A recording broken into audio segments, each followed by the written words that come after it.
Hello, chat. I'm here. Let's get started right away. Oop. If you're watching, don't be shy. You can talk in chat. Please, it's so lonely in here.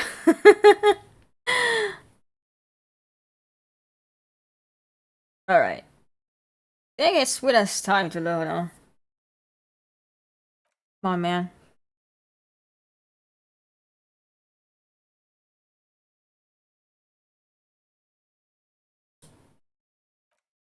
Alright, let me see. How's the volume? Lower it. So, it's been a little while, but last time we played this, we encountered this strange man in the church, and he gave us the password to this terminal we saw a while back. So we're going to check that out real quick. We also met a bunch of weird party people. And yeah, there's a lot going on, so we're gonna try the password real quick then.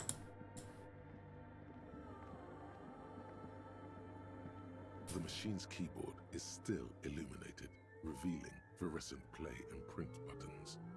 The speaker comes to life. Static seeps through the machine's planar magnetic driver. An old lady greets you. Her voice sounds 100 years old. Good afternoon, Fortress Accident on Saint-Brune. This is the East Insulindian Repeater Station 1.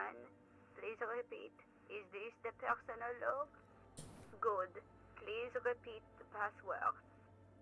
Good. I have unlocked the filament. After ending the call, please press print to access the filament. Fortress Accident, is there anything else I can do for you today? Goodbye, Fortress Accident.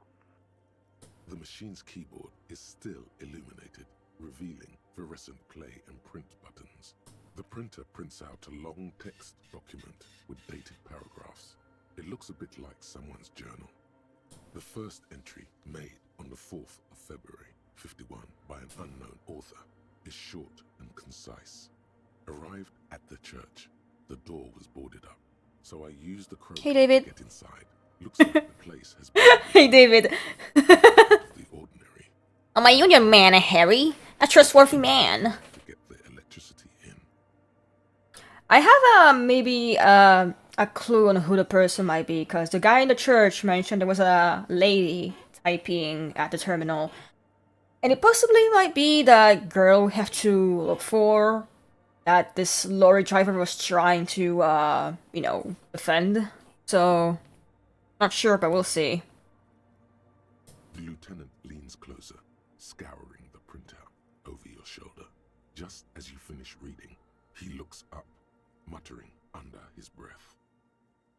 Harry, do you honestly think I would pull the football away before you had a chance to kick it? 4th of February. That's over a month ago. Whoever set up those machines has been here for quite a while. Our case? No, I don't think so. It must be some local eccentric. 6th of February, 51. Had a little chat with the local fishermen. Said I shouldn't go near that place, that the church was spooky and ridden with narcotics. It's a little spooky, all right. Still haven't figured out the electricity. What was that about narcotics? This could prove to be interesting. No. 7th of February, 51. Finally got the electricity in. Next on the agenda, a new antenna. I'm thinking ESCA series, something advanced. Why would anyone need any of this equipment here? 8th of February, 51. Bought the antenna, had some problems setting it up. Called Simon for help. Heard the others are back to making art. Drinking somewhere out of town. Sulislav started a rock band again. Lexi has been seen asking money from strangers. But at least the artists have their act together. They're qualified labor. They can get work anywhere. Graphic design, ads. The programmers are doing fine too. I mean, they're programmers. The writers, though, they're fucked. I just have to find out what caused that data loss and be done with it. Still don't understand how it managed to wipe out the backup, when the backup wasn't even connected to the front. I know. Everyone thinks it's impossible. They say I must be lying. I'm here to set it right. Seems like something to do with radio computers. Unfortunately, I don't know enough about them to understand what the author is saying.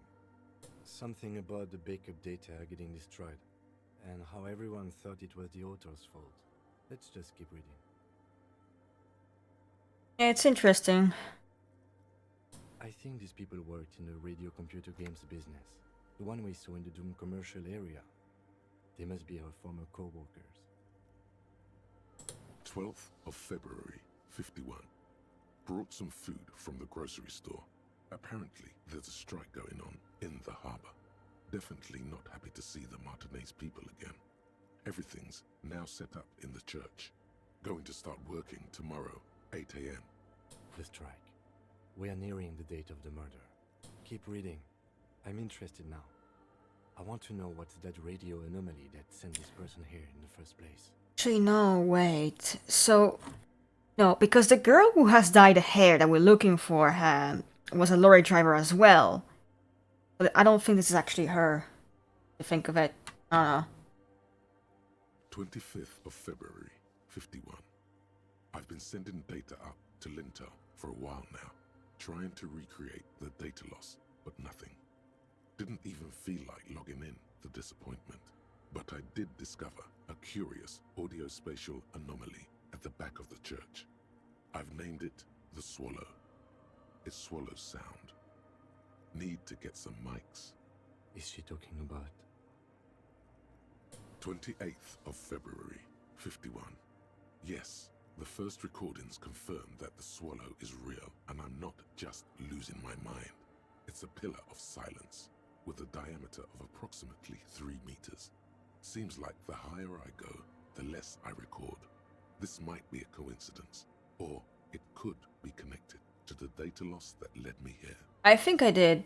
Yeah. The pillar of silence. She is talking about the silence. Is she suggesting it's more than just an architectural quirk? The lieutenant doesn't answer. He follows your gaze, studying the basins. The water shines in them. No ripples. March 51. Some kind of young disco men have appeared next to the church. I've been trying to record the silence to find the epicenter, but now it turns out I've also been capturing the future of dance music, one neo-disco song over and over again. Fortunately, the song is so monotonous, I was able to devise an algorithm to factor it out. The other day, one of the disco men came in. Before I could even say hello, she got scared and left. Good, I don't want anyone distracting me from my work. The girl on the ice? Sounds like her, yes. March 51. I got a call from the repeater station. Someone has tried to access the radio computer in our old office in Martinez. Can't do anything about it. The storekeeper still doesn't want to let me inside the building. Thinks I'm part of some kind of... That's me. How Martinez of her. That was me. I knew it wasn't a good idea to meddle with that machine. March 51. A new 2-meter aux cable. Noodles. Crackers. Ping energy drinks. Water. Toothpaste. Gum. Also some canned air. Your reading is interrupted by the sound of the church door opening. A strange woman. Straight for the radio computer. Woman jump scare.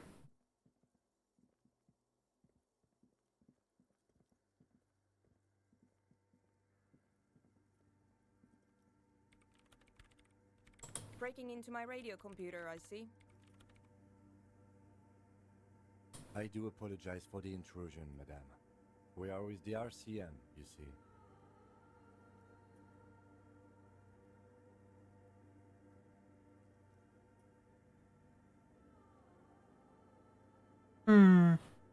You won't find any answers from here.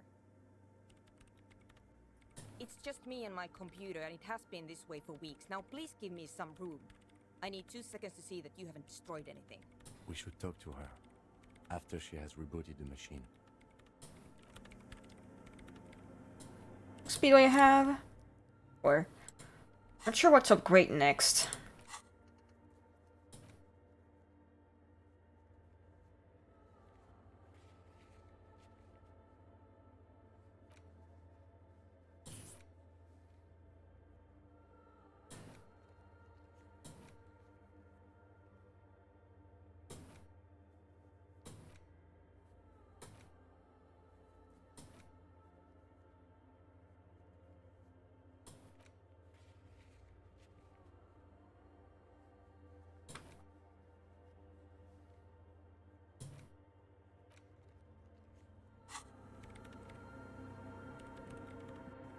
What is it? No, you just printed out my personal log and wasted some paper. Yes. Or no. Not anymore. That project is dead. She doesn't seem surprised to be recognized. Rather sad. Something passes over her face before she straightens her back. I am Soona Luukkanen-Kilde, the former lead programmer of Fortress Accident and RSA radios. I have over 16 years of programming experience, and I'm proficient in both Vox and Orbis languages. What's that I'm rocking? Like, I'm mostly... Like, I did a custom profile. And I'm mostly... I don't really know how I can help you. What I'm saying is that my motorics and physics is kinda shit. I'm more a thinker, but I also have some, like, more, emotive... That's in.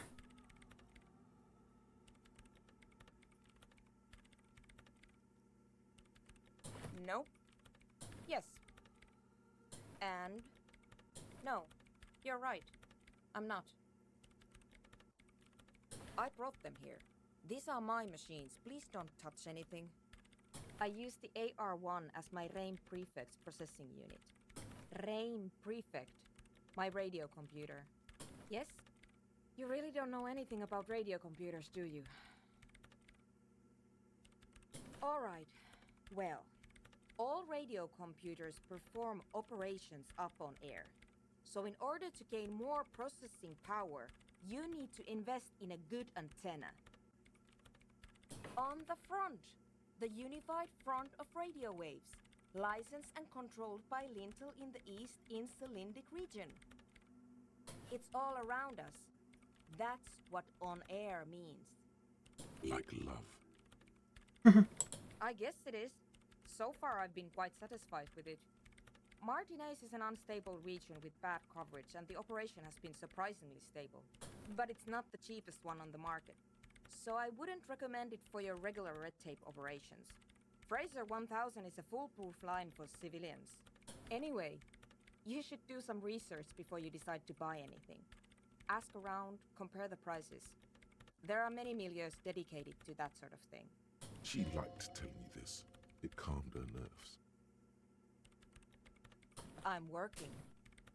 The machine seems almost alien with its pulsing core. The light casting her face in a strange shadow. Could you just shh for a moment? Or get to the point. I really need to focus on something. They are connected to my RAIM Prefect.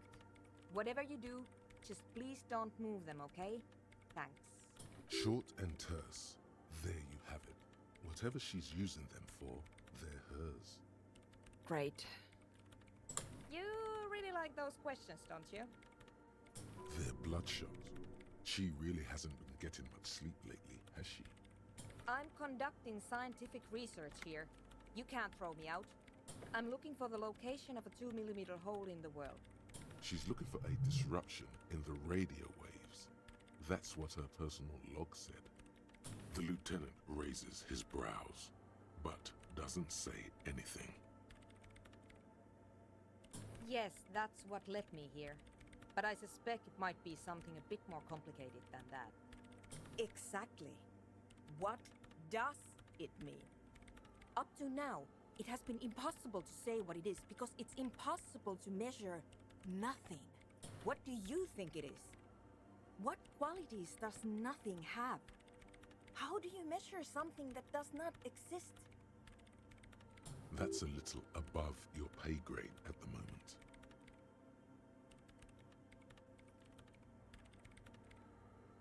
I don't know. Are we? That's what I'm trying to figure out here. But how do I figure it out? You measure it by its surroundings, by that which does exist, which is what I've been trying to do. I've tried using hydro transducers to record the silence, to find out where it begins. But honestly, it's not progressing very well. Somewhere underneath those roof beams, I assume. Only a faint crisscross of rafters can be made out from the dark. Most of the tower disappearing into the shade. Strange things may flourish in the dark. There's this place at the back of the church, a place where all audible vibrations seem to decease. I've named it the Swallow, and the higher you go, the less you record. The Pillar of Silence? Are you sure it's not just an architectural quirk? Maybe, but it's oddly close to the physical coordinates of the data loss that led me to this place. Crap, man. I know. No, I don't. She sounds mildly annoyed by this line of questioning, her hands typing hundreds of commands into the machine. Because it's just trial and error, trying to locate the Swallow, the exact point in space. And I don't have a... You know what? It would be really helpful if you could just stop talking and let me work. Great. Thanks. What? I hate it. I bet she hasn't even heard it. Yeah.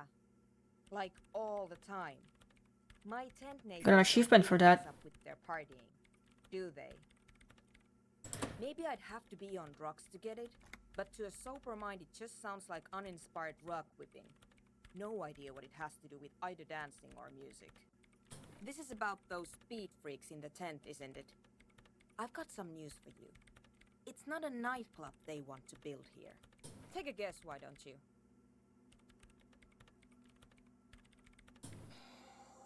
I can't believe they got you so easily. Go have another talk with those up-and-coming entrepreneurs, will you? Thanks. Good luck. I'm not coming in there. Okay, so now I have to talk to the guys. The tent.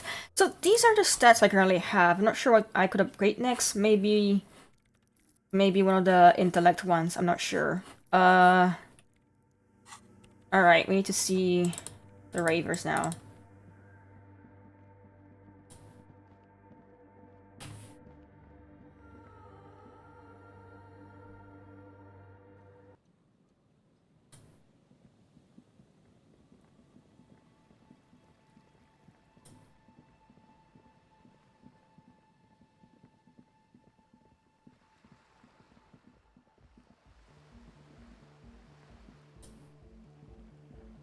Basically, the way I operate points was to wait until I need to re-roll a check and spend them there. Yeah, I would sometimes do that. Sometimes I would upgrade, depending on if I had a white check that was a bit too low and all that. Well, listen, he has to run. Hi again. So, how are things going?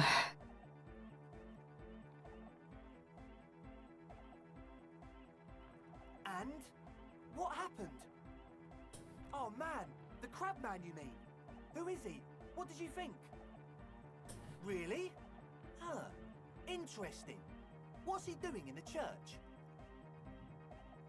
No matter. Is he gonna be a problem? Yeah, Noid is right. Let's get back to the point. What are we gonna do about him? These guys will never catch him. You will never catch him. There's nothing to do.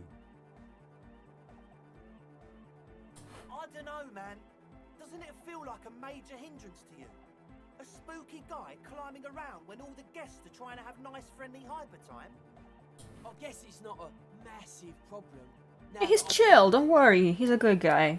He's very nice. Everyone is welcome to dance till the morning light. Yeah! I just can't get over this fucking profile. Like this portrait he has. Like, this man is fucking glowing. Maybe. I guess we'll figure something out. Okay, but what about the other spooker? The one in Grandma's clothes? Did you see her? A programmer? That's odd. What was she like? Did you ask her about the nightclub? Come on, man. Who will you trust? A spooky programmer or us? We just want to make the world a better place. Feel the love! Get down and feel it! A half-hearted sell of something which does not seem worth buying. You'll get there, believe me. When we've got our gear set up, things will be flowing and pumping. Anyway, now that it's settled, how did she seem? I mean, disposition-wise, about the dance club idea. Ja oder nein? Rocking it or dropping it? What a pity! That's my favourite thing in the world! And she doesn't like it at all! A shame. What can we do now? Do you see a way out of this jam? And into a laser-lit future of dance and unity? Unity! Dance! And you can't just evict her? I don't know, man. She seems very like dedicated to her research. That whole like hole in the world seems interesting. I don't know, man.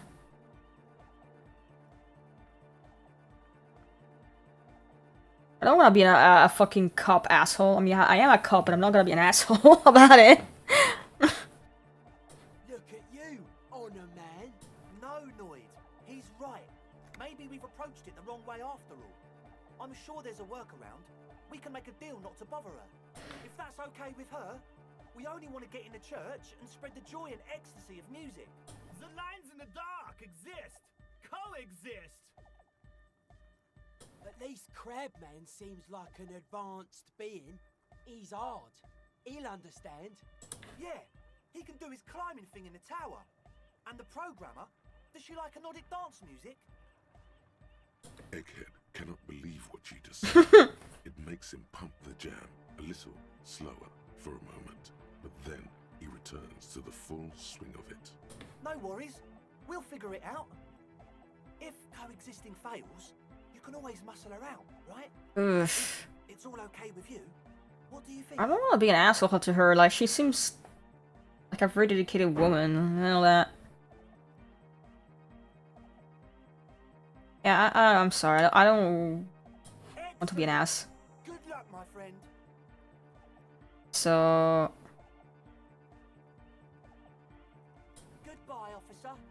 let me see my equipment because I have low logic shit.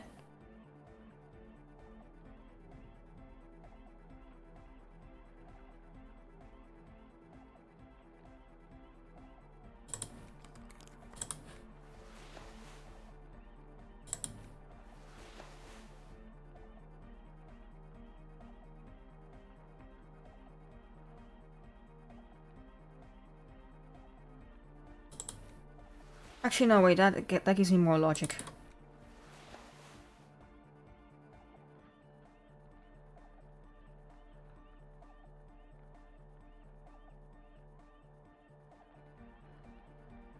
+4. It'll be maybe, let's see how much that gives me. Hi again. 58. Okay, I just saved. We might save scum a bit. We might save scum a bit because this is a good fucking probability. Well, Ah! first, Oh, no, you didn't see shit. You didn't see shit.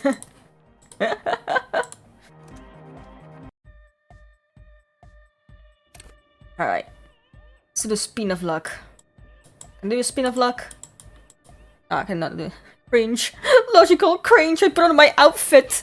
My logic outfit and I failed. Hi again. One time I fucking failed a 92% check. That was so embarrassing.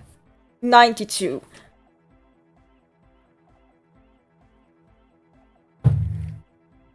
Saves coming cringe, listen.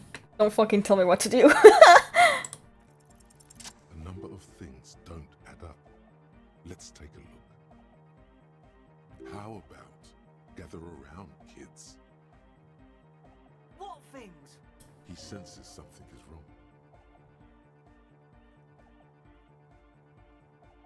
Fuck, man. It's difficult to get along with some people, but we're trying to make an effort. We are on a mission here. I have no idea how you arrived at that conclusion. You have tons of fucking Nosafed! You have tons of fucking painkillers! One speaker. They have one speaker.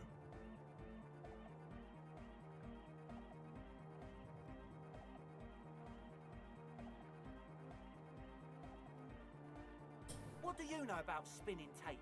Nothing. I'm sorry, but there is no lab equipment and no drug ingredients. He said it was for his nose. What more do you want? And of all cellular-based life, what's your point, Lawbringer? What do you mean, friend? It's a one-speaker system. It's monodynamic. You wouldn't know the first thing about sound reproduction in anodic music. Other speaker. No shit. That's... Come on, that's... Hmm.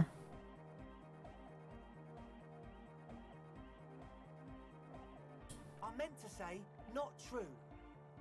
What do you mean, do? There's resignation in his voice. He's almost ready to drop the act. It wouldn't take a lot of pushing.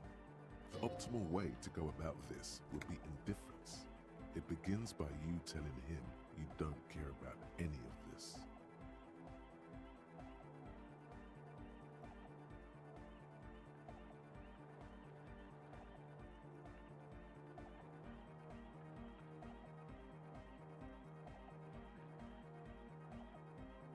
Really? You wanted to just ask me? Yeah, I'm gonna go easy on them.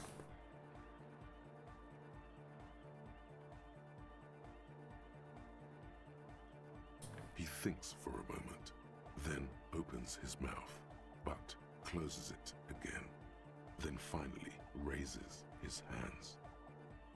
Things are just way too hard for an entrepreneur in this city. It's not like we're not gonna turn the church into the wickedest club in East Revershoal. Because we are! We totally are! We just gotta turn it into a speed lab first. You know, to get our foot in the door. Like I told you, spooky arseholes moved in while I was getting all this stuff together. A month ago, the place was empty, and now it's all spooked up. No, man, they're spooky all right. It's just that they would also probably call the police if we started cooking speed in there. But the sign was way off too. I couldn't feel the love at all. So, what now? This is it. Judgment time.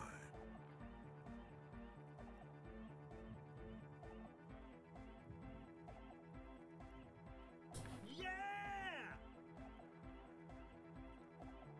I knew it.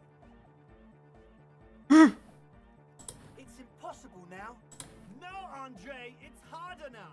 This hard cop has come to show us how much the fish is, and the fish is always so much more. We all know there was never going to be a club for anodic music with the Speed Lab. Now it has a fighting chance.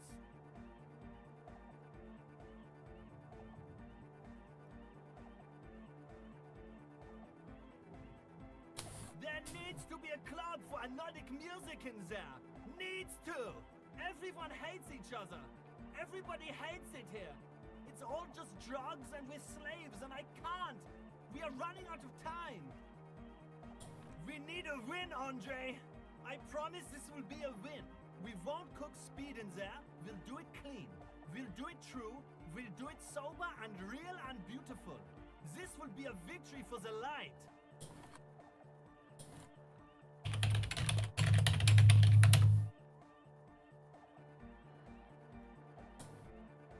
In the photo shoots you do with Vogue magazine and Cosmopolitan and Entertainment Weekly, Time magazine, your hair changes dramatically from short to long. Do you wear wigs? No, I do not. Have you worn wigs? No, I have not. Will you wear wigs? Maybe. When will you wear wigs? Anyway. Okay, we'll try to do it without the drugs. We'll do a straight club up in there, spinning the maddest reels. Straight? Nothing but, I Fucked swear. up on Pride Month too? Hey, Ed? From here on, it'll be straight all the way. Okay. Goodbye, officer. What should I do next? Let's see. I should probably maybe upgrade my authority. Something. My authority is fucking dog shit. I fix it. But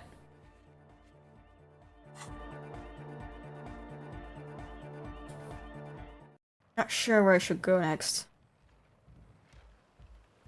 Yeah, but it's a red check. Unless I have something to do. I think I exhausted all my dialogue options with Titus, so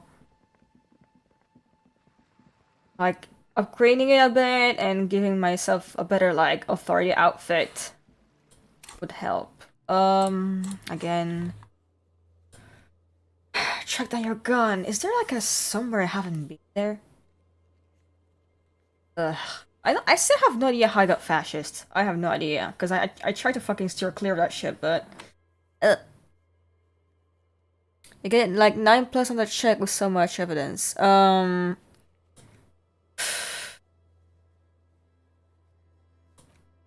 need to find a way to get into the secret passage. I know who called.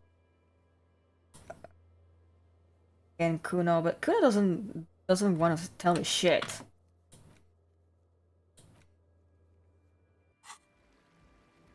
there anyone else I can show the tattoos? Actually, I showed the guy, the scab leader, and I showed it to the. I showed it to Joyce, but not sure where to go now. I think I kind of thoroughly explore this area. Yeah, the secret passage in the world, like that's the blue door. Sorry, do you want to tell me something else, perhaps? Good evening. Sure, what's on your mind? But of course. I already did the quest for the cryptozoologist, so...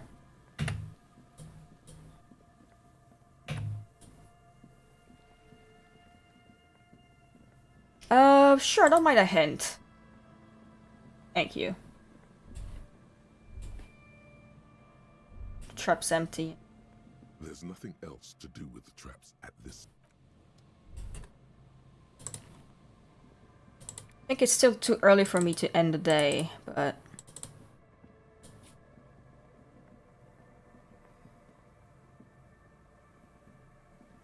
Is it something somewhere in the backyard of the Whirling Rags?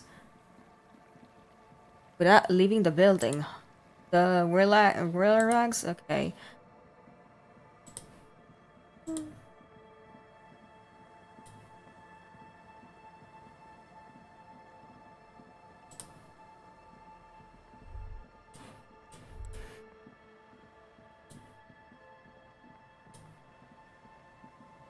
Speaking of which, I no longer like rent a room in the Whirling Rags. I now have the little shed in the Fisherman Village.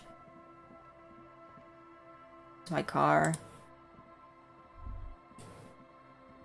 So now I have my fucking gun left to find, and oh, I have like a doubt that the girl with like dyed hair has it.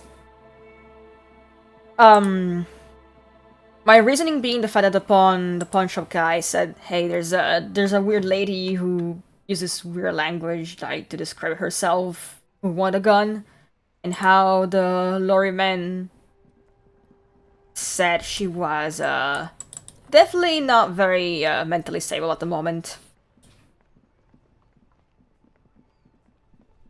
Oh fuck! I need to see her. The Whirling Rags, you say, can be accessed without leaving the building.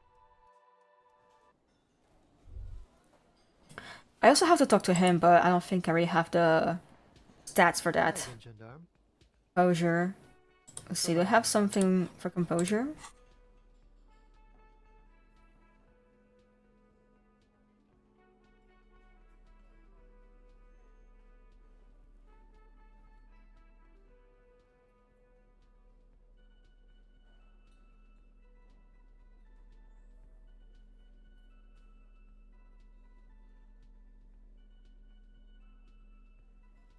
Anything for that? I could do that, sure. See, just like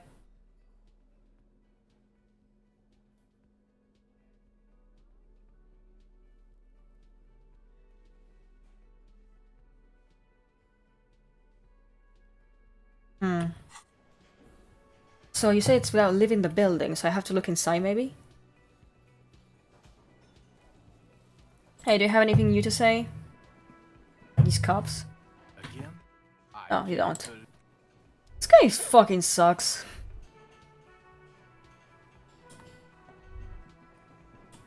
I cannot go there yet, of course. It's locked. A heavy steel.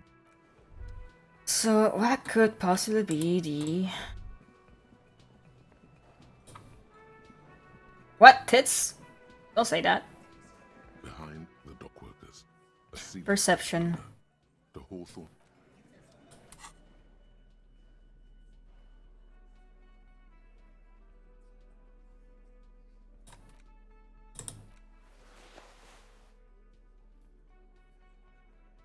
Actually... I love those ones.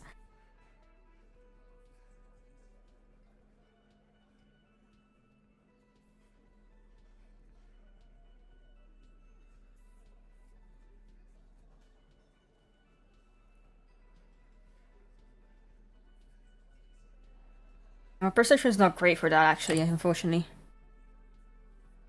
I think it's because it's dark, that's why. Dock workers. Yeah, it's dark. The hawthorn branches scrape the glass like bone. It's the evening, so that's why I can't see well.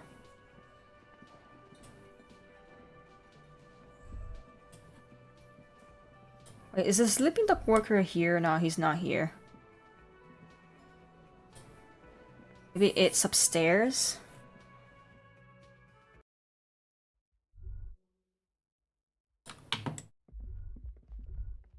You should pick that fat, juicy cigarette butt from Ew. light it up and smoke the living shit out of it.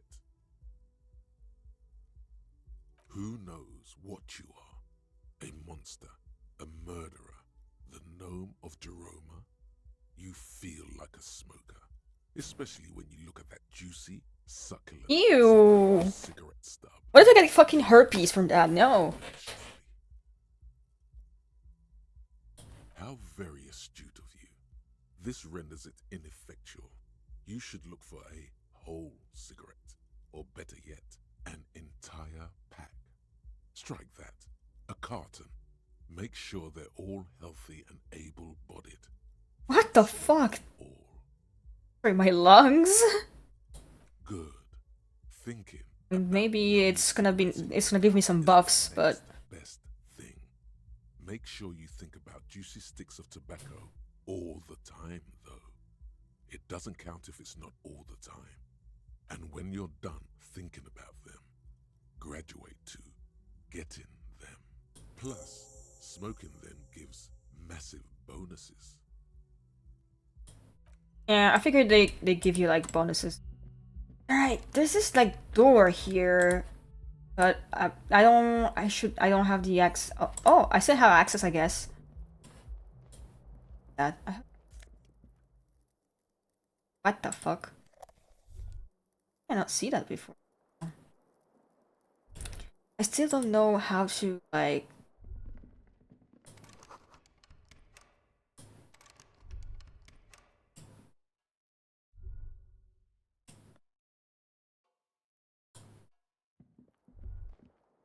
The fan stands still.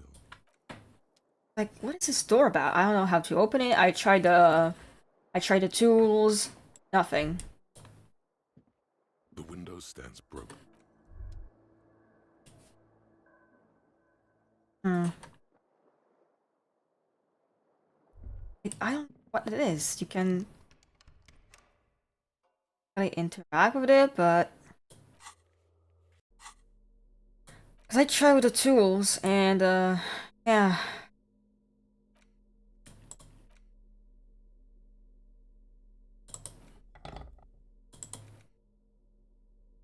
I tried it with that work. Hey, what the fuck are you doing? Yes?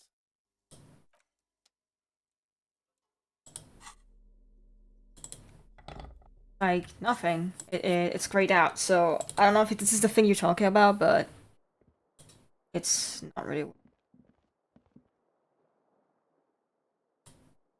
Facing the balcony.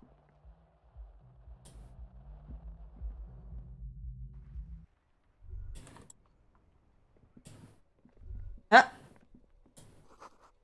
No. Yes? No, I wasn't trying to talk to you. See, she's here. I don't know how to reach out to her. Oh, it was a win. Ah! Yeah, right. It did say the secret door. Yeah, but I think it's, I don't know if there's still something I could do today.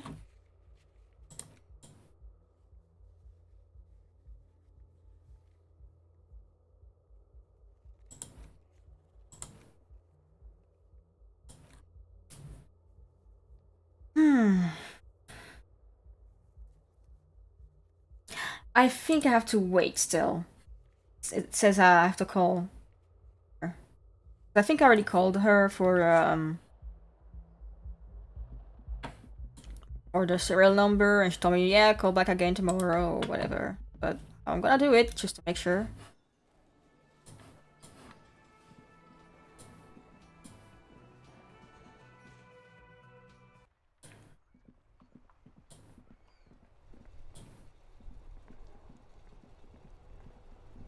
Inside, you see a set of steering levers, a radio microphone, a pull-out toolbox, and... This is Precinct 57. How may I assist you? Not yet, Yeah, but I have to will wait. attempt to convince the database people to share private sector information. We promise 57. In the cabin, Already called earlier in the day. I'm not sure where else I could go is the thing. I feel like it's probably too late to check on, maybe tomorrow morning in game, I'm gonna have to talk to, look, the guy. The union guy. an old called East Delta Commerce Center. Right, I can't talk. This must be the name of the doomed commercial area. Kuno, are you still fucking throwing rocks? Jesus Christ, kid, you're going to freeze. But yeah, I don't think Kuno's got anything new to say. Kuno's like Kuno's dad? Kuno doesn't give a fuck about anything. Kuno doesn't fucking care. This poor kid, man. Real bad for him. Like, he's a bitch, but also, damn. That is not a well-adjusted kid. I was investigating! That's what I've been doing. Dingus. And I have yet to figure out a way to get Kim off of me so I can get rid of the body. Or get the boots off, at least.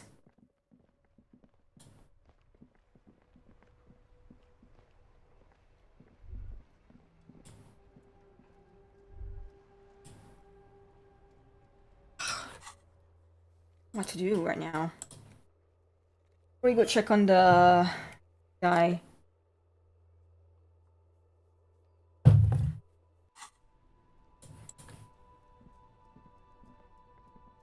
Maybe. I mean, isn't that gonna fucking damage the body? Is what I'm saying.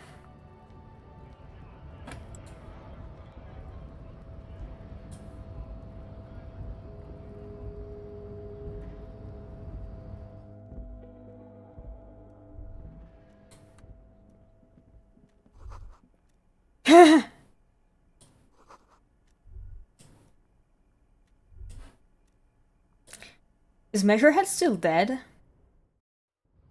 me check on him. Is he still dead outside? Oh, he's alive. Hey, bitch. Can you get me the... Can you get the body down for me? Do not presume this has drastically altered our race dynamic. True. I said nothing about our personal dynamic. That has altered. A little. Bitch.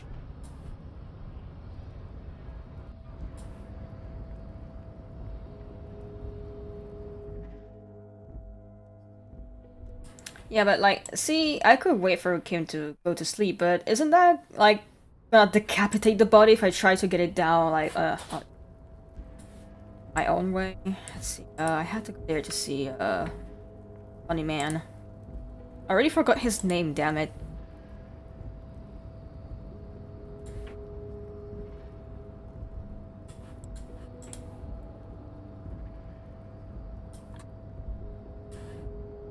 talk to the gnome, actually. Oh, wait, ah. I had not seen that somehow. If you hear the trumpet, I'm so sorry. Hold on, let me... I don't think I closed the fucking window. The door, I mean, sorry.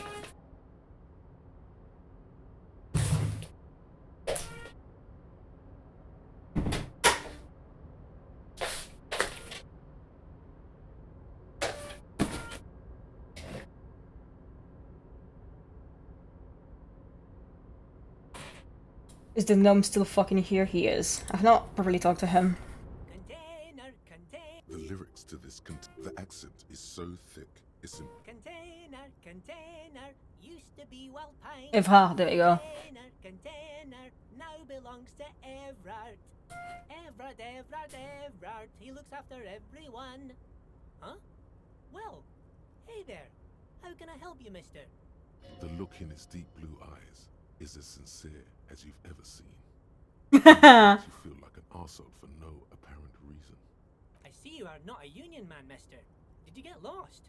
You're not one of them scabs, are you? I mean, I don't personally mind. Folks is just folks, you know, and folks gotta eat. Just some of the other guys don't look too kindly on the scabbing kind, if you know what I mean, mister.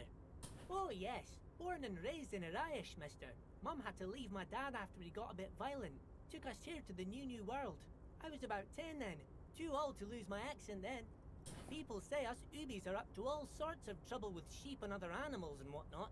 I just want you to know there was never any of that where I come from. No, sir. Those are just nasty rumors. Gross. Thank you for clarifying that, sir. Oh, I'm just making some covers for them containers here. Yes, I am. So it's easier for the crane operators to spot them. Sure, mister. About what?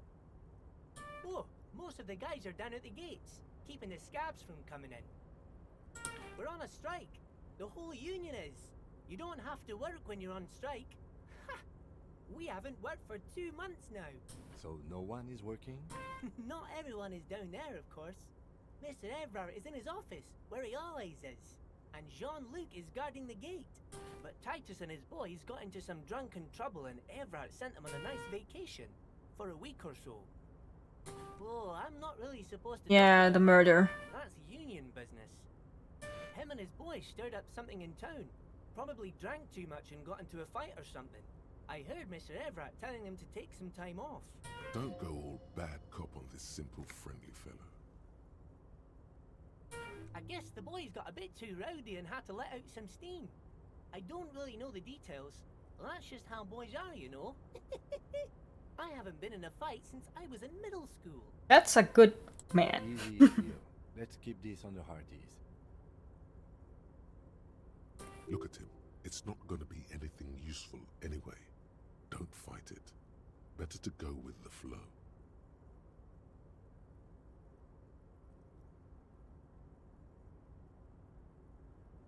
Too late. Leo's mouth is still Oops. open, and the words are spewing forth. Words, and look, even more words.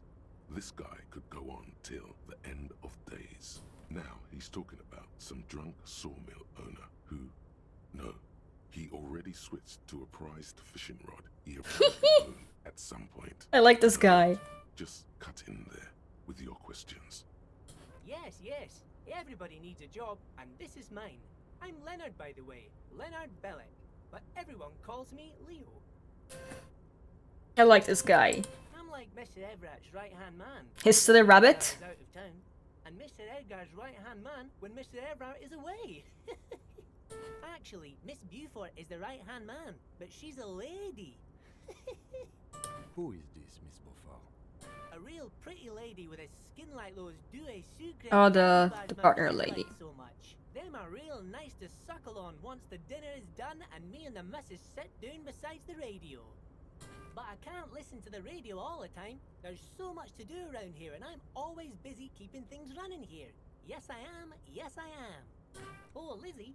Yeah, Elizabeth. Real sharp tool. Mr. Everett put her through some fancy school and everything, east of the river.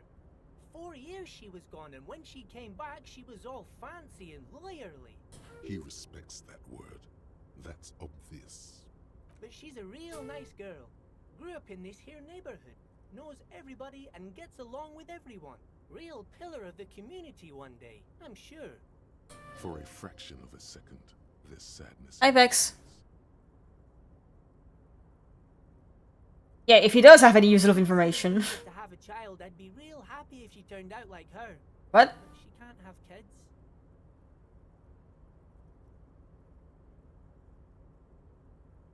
Does he have a crush on her?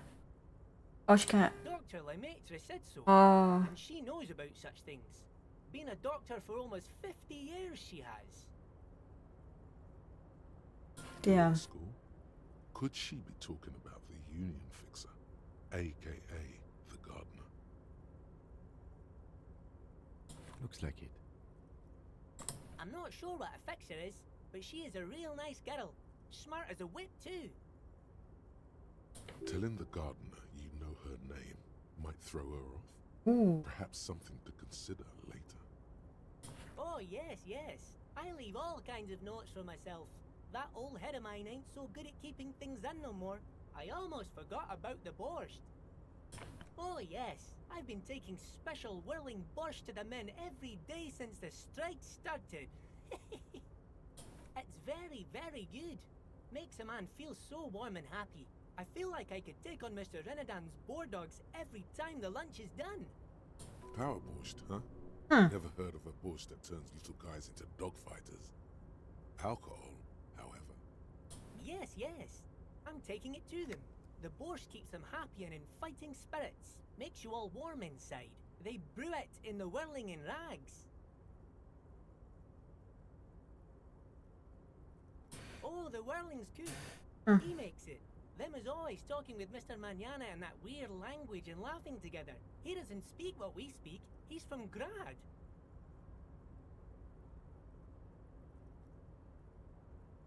Oh, We'll look sure, into it. mister. Sure. You do that. Yes, sir.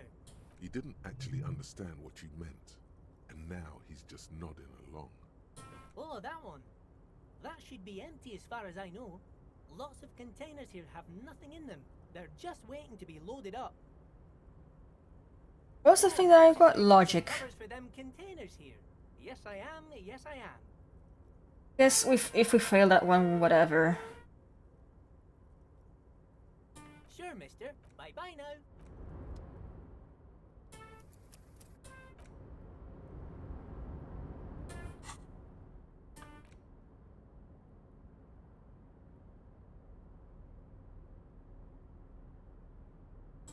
Where's my funny hat? There it is.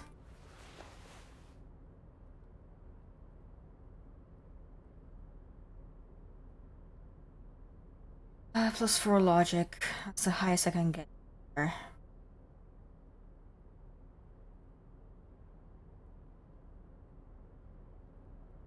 If you hear the trumpet, I'm so sorry. Oh, hey, mister. I knew you'd be back to talk with old Leo here. No trouble at all. Oh, I'm just making some covers for them containers here. The containers in the yard are green in Wild Pine's livery, and the mountains rising behind Leo is all red in Union colors. It's like some red infection was spreading outwards from the container yard's core.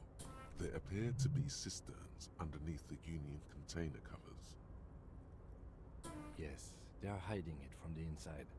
All the red containers have the Debarders Union logo on them. No, not really. Mr. Everett doesn't tell me all the big things. Says I go and tell them to everyone. Oh, I don't know, mister. They say it's some chemicals. Most of them have labels on them, I think. Oh, no trouble at all, mister. No trouble at all. Yeah, we're going to see the meme man now.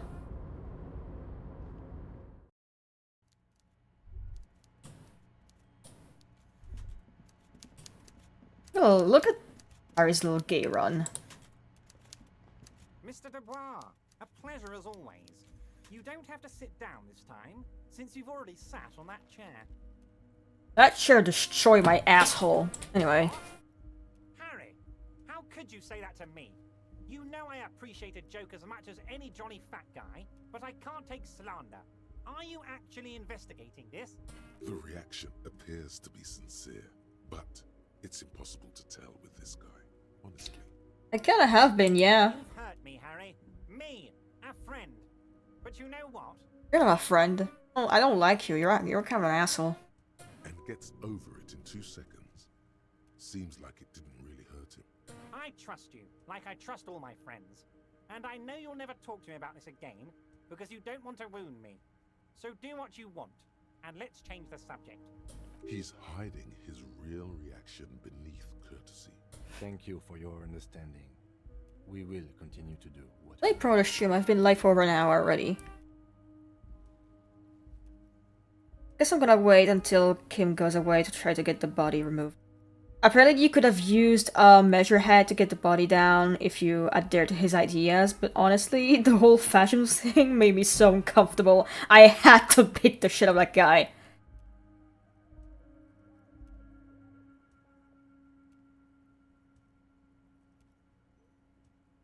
My morals were too strong. You know, I like you, but you never were my favorite. I'm a Harry guy.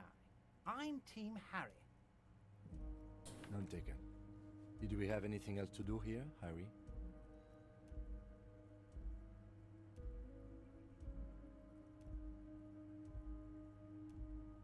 You might have noticed there's one hanging on a tree behind the hostel cafeteria. I don't have the gun, is the thing. I need to talk to Eva for that. Personally, but why would I get involved in this matter? Mr. Clare, the man was hanged with a cargo belt. A steel-reinforced cargo belt. It's safe to assume the Union had something to do with the murder. Besides, getting the body down would benefit all of us. It's a stain on the neighborhood. I can certainly see how having him up there might start affecting some real estate values.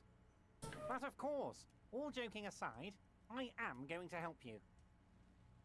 Jean-Luc, the cop who bested you in physical combat is here, and he has a little dead body in a tree problem. Namely, he needs it to be taken down. Please extend him this courtesy. You can find Luke down at the gates, but you already knew that. Anyway, he's going to help you, now that he's back on his feet. Am I going to ask? Hell, Harry, you spin-kicked my strongest man in the face. I saw it from my window. With my weak chicken legs. Will you ask a man like that how he got into your container? Don't worry, Harry. Between you and me, I'm not a huge fan of his race thing.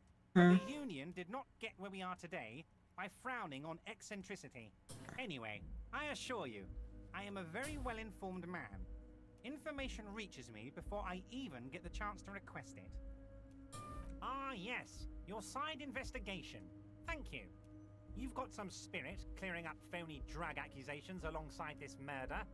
I'll talk to the mayor and see if I can get you the key to the city, Harry. Now let's talk real business. He refuses to discuss it further. It's probably just a small nuisance to him. Not even a speck of anger in his voice. That's that then. Oh, I know everything about you, Harry. I have a big fat folder on you. Very juicy stuff. And the word on the street is your memory is a bit hazy. If that's true, maybe I can help you out. Do you a little favor, so to speak. It might be a good idea to hide your confusion. I mean, see what his game is first. So good to hear that, Harry. Apparently my sources were wrong. However, if you would have a spot of memory trouble, well, let's just say a fat juicy folder could really fill in the blanks. What if the folder kills me? Like one time I accidentally thought about the wife and it killed me. Like a river of honey from his lips. I guess word has already reached him. No matter, no harm done. It's just a brown folder. You can't make out what's written on it. Are you trying to tell me you've gotten hold of some of our documents? Mr. Kitsuragi, would you mind? Harry has some questions he needs answers to. Don't just jump to the folder. That's not smart. Shows you're on the edge. Do some probing first. Family? Harry, you're not a family man. There's not one peep of family in here. Unless you think you're a family man, Do you strike yourself as a family man, Harry? Family Guy. Family, Harry, is the most important thing in the world. Well, Harry, if I were to sum you up in one word, it would be apologetic. Yes. You seem Another to be achievement. a lot of the time, but right now there's no reason to be. Let loose a little. Be you. Ah, this? My friends in your organization gave it to me, Harry. This translates into, haha, you guys are so corrupt. Yeah. I find that very suspicious. May I have a look? I'm afraid this is meant for Union eyes only, Mr. Kitsuragi. I'm sure you understand. Please continue, Harry. Let's do this, guys. 3% chance to fail. What could go wrong?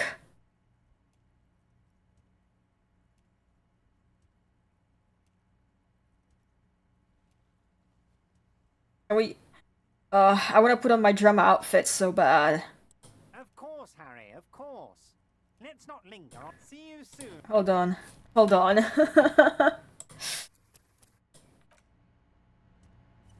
Let me put on my drama outfit.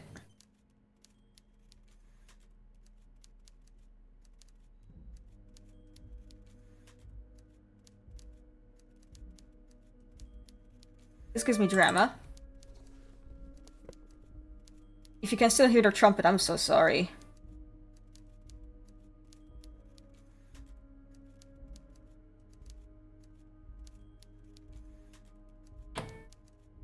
Necktie also gives me drama. Mr. Dubois, a pleasure as always. You don't have... Let's hear it, Harry. Okay, it still gives me anything. Okay. Oof. Oof. As you look Oh! Everard covers it with his hand and pets it. He's hiding it from you because it's not a real RCM folder. It's just another one of those brown folders you saw in the file cabinet. Okay, Harry, you got me. This is from the Census Bureau, not the RCM. Those Census Bureau people are absolutely corrupt. You should do something about them. Kill them? You got the name from the Census Bureau, and everything else from your actions here in Martinez. Yes, Mr. Kitsuragi from the Census Bureau. Like I said, now I'm actually a very busy man. So is there anything else I can do for you, Harry? That means he doesn't really know anything about you. A pity. The mystery of you will have to remain a mystery for the time being. Yes, that's what I said. Try to keep up, okay? Let's move on. Yes, your lost gun. My best men are on it. They're turning every stone, searching every playground, asking kids, grandmas, everyone. Your gun will be found, Harry. We have to find this woman who has It's it. just a matter of time and effort. The only way to find it seems to be working with him. He might even be holding your gun hostage. Yes, thank you for the hot tip regarding your lost gun, Harry. My men have indeed factored in that you pawned it. Yeah. Like, I was the one to pawn it when I was in a state of, like, whatever the fuck that was, and some lady bought it. Let the professionals do their job. Kick back, Harry, relax. I have great guys on this. You focus on what's important. Building our relationship for the good of Martinez. It did not come as a surprise to him. He might actually not be bullshitting. Damn it, Harry. That's exactly what it means. I'm only kidding, of course. Of course. I understand. We help you, you help us. Oh, of course. That's your main thing here. That's why you're in Martinez. I know everything that goes on around here, and I would love to help you like I'm helping you with the body and your lost gun. I mean, it's no secret that the lynching is connected to the strike. So much to talk about. Honestly, it's been weighing on me so heavily.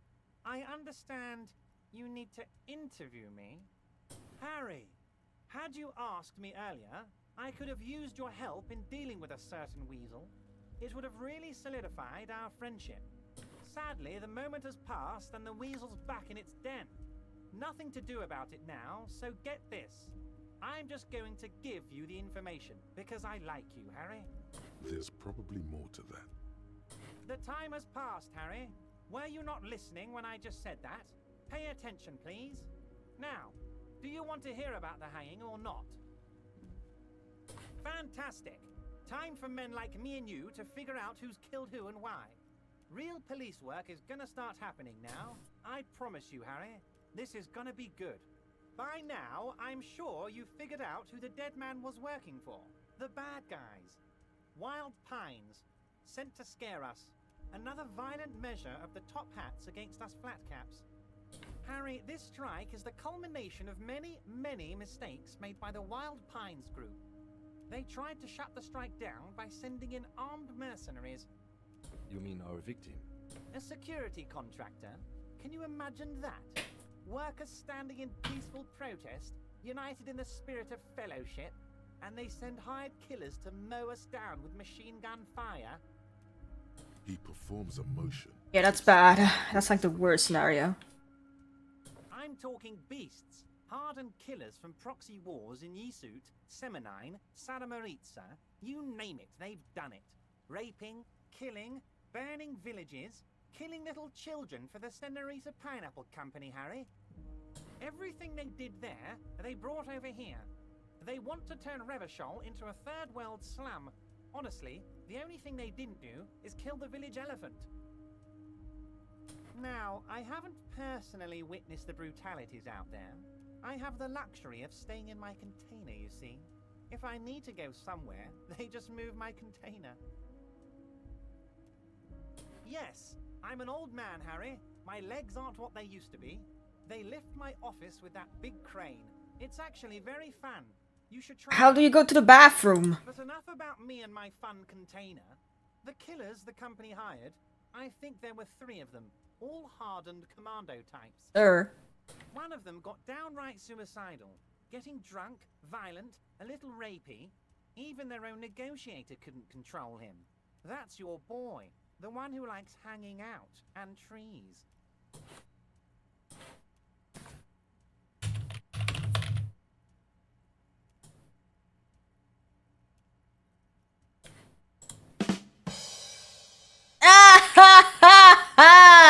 Anyway.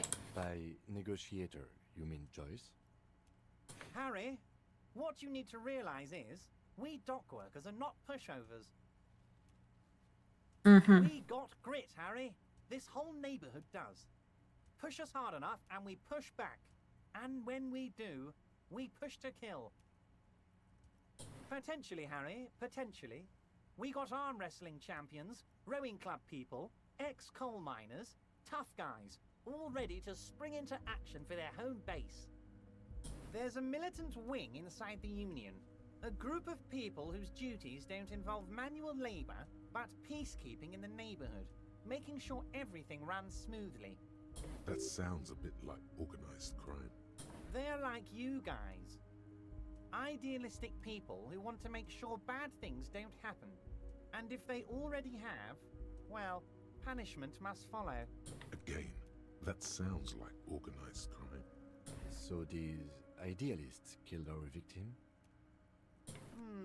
One day Titus Hardy, leader of this peacekeeping faction, comes up to me and says, "Boss, socialist democratic fervor drove us to take it upon ourselves to kill this beast that was burdening the land."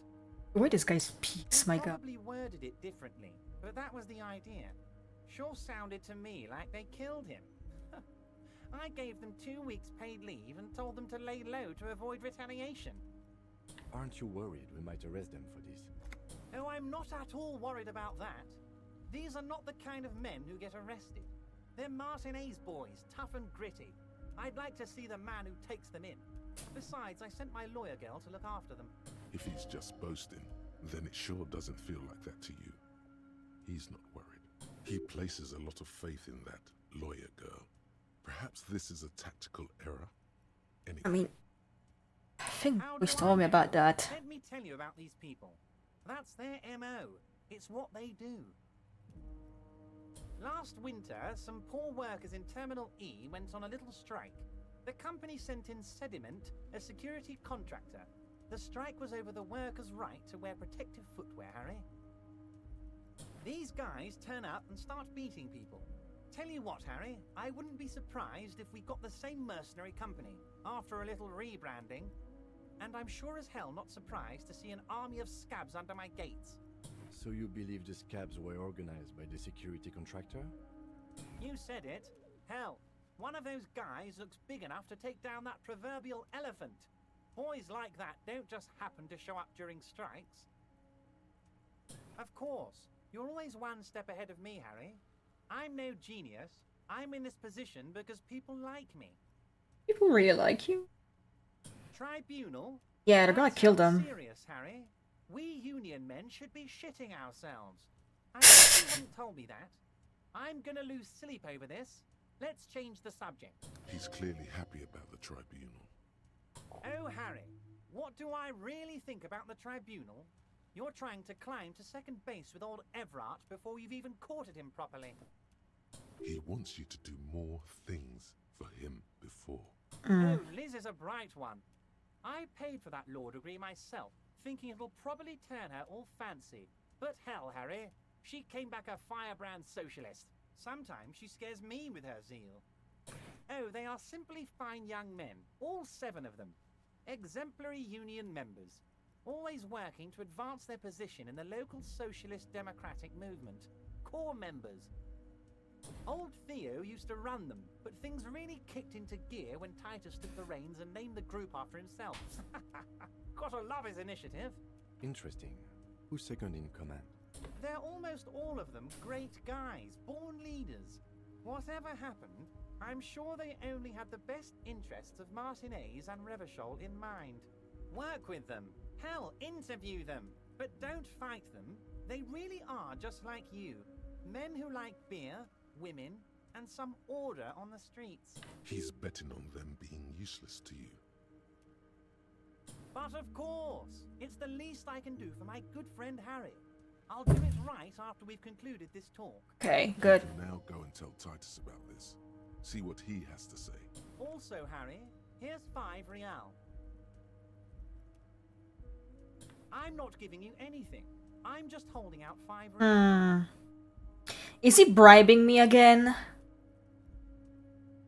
I mean, I could need the money. We don't fucking know, but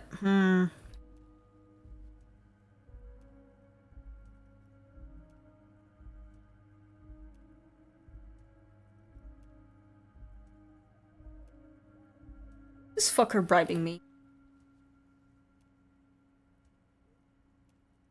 The lieutenant watches you pocket the banknote. Listen, I might need the money for drugs. How many micro bribes would this guy take? Microtransaction?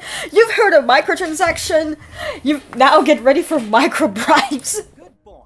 A real team. Don't call me dad, please. Don't call me dad. That's weird. Was it a good talk? I'm not sure we made much headway here. I was hoping we'd bust the case wide open. Heck, I even wanted to tell you what I really want to achieve with the strike. I don't know what happened, Harry. I wanted you to feel like Mr. Martinez. And of course, I also wanted you to find your gun. But it's like I can't completely trust you. Yes, Sure, tell me what to do. it's like I can't fully trust you if you're not a man of the left. I want to, but I just can't. I have 21 points in communism. You should trust me. So you have to be a social democrat. Sure, why the fuck not? Hurt too much in the past by men who aren't social democrats.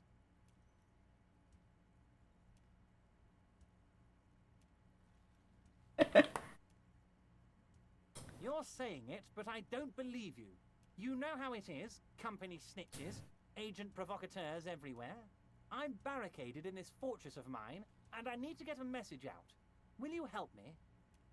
And what would this entail? Once again, I require nothing unethical or illegal of you. You just need to get 2 little signatures on this piece of paper, and then mail it to my accountant in La Delta. If you can stomach agreeing, you can turn this around on Everard. And physically speaking, you can stomach it. It depends. I don't think what we just got from Mr. Clare was very useful. But, he thinks, it's your call. As I said, it weighs on me heavily. But once we get really talking, well, I'm gonna hand you the keys to Martinez, and maybe even help you figure out who's behind this killing. He's saying as little as possible, as vaguely as he can, deliberately omitting things. I'm glad you asked, Harry. The Union is going to build a modern youth centre in Martinez. It will be righteous. We're gonna get those teenagers off drugs and on roller skates. There's a nameless little street on the coast with some old houses around it. Most people have already signed. Wait. I just need 2 more signatures to get this mission off the ground, Harry. Isn't that gonna evict them? There's Yes, people yes, there. A little cul-de-sac on the coast, where all the men have drowned in either the sea or the bottle. A gloomy place, doesn't have that Union attitude. They are just gonna have to deal with the construction noise for 6 months, and then they'll be living like kings. Is it really gonna be like that though? Youth Center, designed by the best architects from Stella Marie. I don't know, man. I'm scared that this is gonna completely fuck them up. Is he absolutely sure the tenants won't be thrown out in the Yeah. Am I? Harry, these people, Martinez is the Ugh. most thing in my life. I would never let anything bad happen to them. Yeah, I don't trust that man. We're gonna build a youth center there. The value of their properties goes up and kids have a place to play in. I'm looking out for these people, not pulling the rug from under them, Harry. I'm looking out for all of Martinez, not just the harbour. He means it. I'm a bit scared of that choice, to be honest. Like, I mean, it says he means it, but I'm kind of scared that these people are gonna be homeless. Like, I was kind of worried about. So, a bit conflicted. Let me quickly promote a stream again.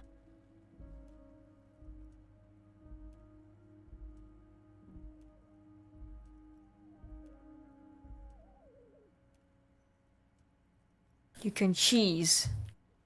I mean, I guess I could accept that because I need to like get on his good side to. That's a bit of a dilemma. But I need to get my gun, I need to get like the solution and everything, and so I think I'm gonna have to accept there. Unfortunately. You bring joy to my heart, Harry. I'm so sorry. To be working with you. Here.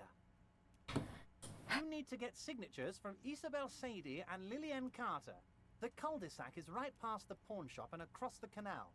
I heard there was some trouble with the water lock. And it's fixed. It should be fixed now. Once you have the signatures, mail this to 13022 La Rocca in La Delta. Then I'll know you're a solid socialist. Most certainly, Harry. By all means, Harry. I don't know what that means, Harry. Shady brew? The borscht. There are so many moving parts in my operation, I can't keep track of them all. You know what? Don't even tell me. Whatever it is, do it. Surprise me. Just one thing. If you can, make it even shadier. He sincerely has no idea what you were talking about. And he doesn't care either. Oh, that's very nice. I haven't gotten around to her yet. I'm very, very busy, you see. I hope you're getting along. One thing I want to make very clear, Harry, is that this is not some kind of union versus corporation situation. Everyone is just pals here. We're all trying to do what's best for Martinez here. Don't feel like you can't cooperate with her because you and I are such good friends and I'm helping you get that nasty body down from the tree. And with finding your lost gun. I'm not a jealous guy. Whoa, that's so nice of him. Suspiciously nice. I'm just a nice guy, Harry. I wouldn't be where I am now if I wasn't nice. Politics is all about emotions, and I want you to have positive emotions when you think of me. Okay then, positive emotions it is. You like positive emotions. What do you mean, Harry? Nothing. I let him go. He's an old man, Harry. I wanted him to spend more time with his family. God knows how long he's got left. Fucked up. Harry, I have little people in my organization. I would never call someone a midget. That's What fucked is up.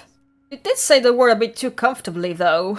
Honestly, I'm beginning to think you're a midget, Harry. Wow. I'm only kidding, Harry. You're not a midget. You're an We're asshole. friends. We're pals. Yes, yes. Low-balling, of course. This isn't a casino, Harry.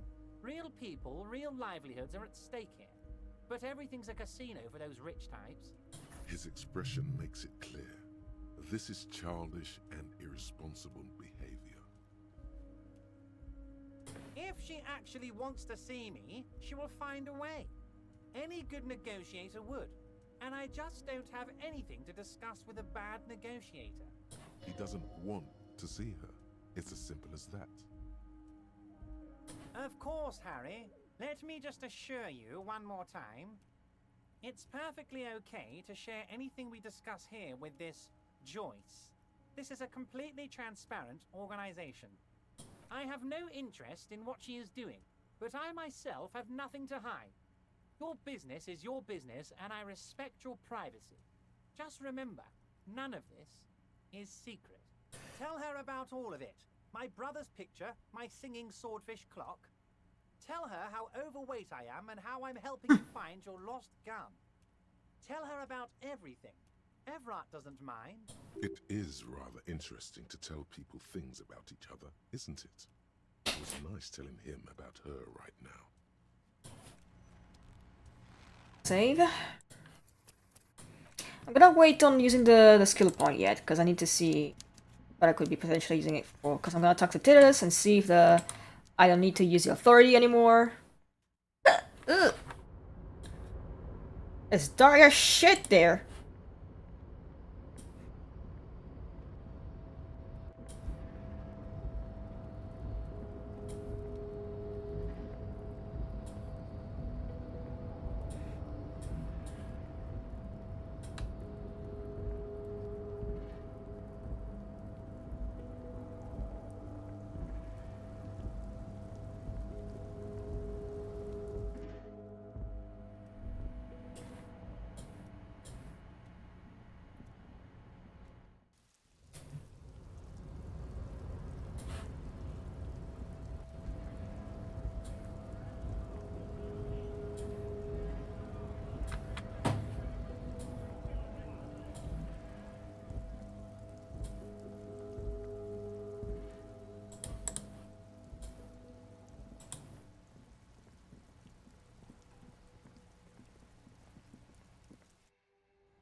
Hey.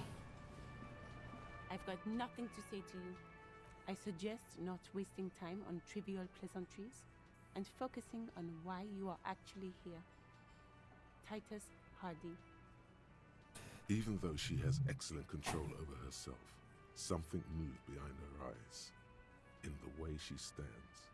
You caught her off guard. Push her some more. No. Talk to Titus. I suggest... Even though you caught her off guard. You are not here to chat up the legal counsel. You are here to question these men. You set the pace and the topic of these conversations here.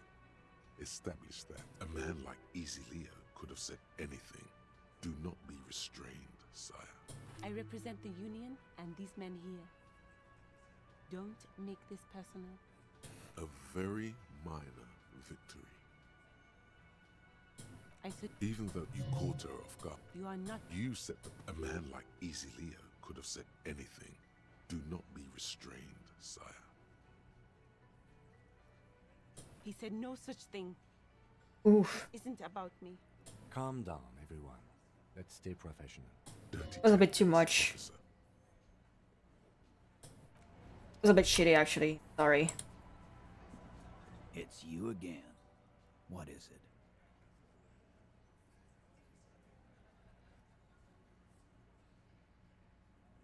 Hmm. Oh, so you went and talked to my mom, and now she's making me play with you. Is that it, lawman? And what's gonna happen if we don't? You're gonna go and tell on us?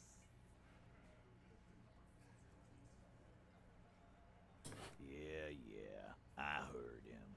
Now fuck do you think I'm doing here? You'd have your ass handed to you if it wasn't for the boss man's word. Let me state this very clearly, capo. Hello, officer. I'm as Hardy. And these are my boys. Hardy boys. How may we assist you? But having Everard back you up like that did seem to have some effect. A witness? You ain't got shit. The locals would never come to you with this. Well, that's because the person who told me wasn't a local. This Titus. Next, he's gonna tell you one of us will Yeah. roll on the others. And he's in witness protection. Well, let's hear it then. Who is your mystery fella? He's not alarmed by the sudden appearance of a witness, but he is surprised. This goes without saying, but nonetheless, don't give out his name. Yeah, right. Like we wouldn't know if an MI plant was in our town. Nice try, right? It's just some guy, actually. I've seen this shit a million times, Titus. Fly fishing. They are desperate. Tell us, Copper, what wacky claims did he make? It's you assholes that feel the need to go around like a fucking brass band. The Hardy boys are dead silent. Yeah, it's like they put cowbells on you before they send you to the streets. What's with the cowbells, policeman? They're avoiding having to answer this question. We were drinking, weren't we, guys? I hit the bottle hard. I was drunk as fuck. Right, I'm convinced, Glenn. Nothing off here. Just a regular hanging. Bullseye. Glenn looks around uncomfortably. The lieutenant hit a nerve. Arab guy? Boss, I think he's trying to say me and Theo. Well, yeah. What is confusing you? Eugene, Theo, and Elaine were there too. I already told you. We were all there. Those flaccid MI cocks with their culture language. Everything's a surreal play or sublime whatever. Doesn't mean anything. It means the whole scene was long and drawn out, like it was from a film. What is this fella's problem? Sorry we didn't make it more action-packed. It wasn't the first thing on our minds, you see? Shanky. It's Shanky, right? I thought there's something wrong about the lynching story. Now I know there was. You don't know shit. I know you are lying, Shanky. You didn't break this wagon fort, but you did manage to rattle the people inside a bit. Some witness. I pulled the same shit. Came up with some shit, then went and said it to people. Get a reaction. Don't have to go to cop school to try that. You don't have to go to school for shit. I never went to school. Are you sure about that? You're doing a hell of a job, man. Hell of a job. So much bluster to hide the fact that they're uncomfortable with you having this info.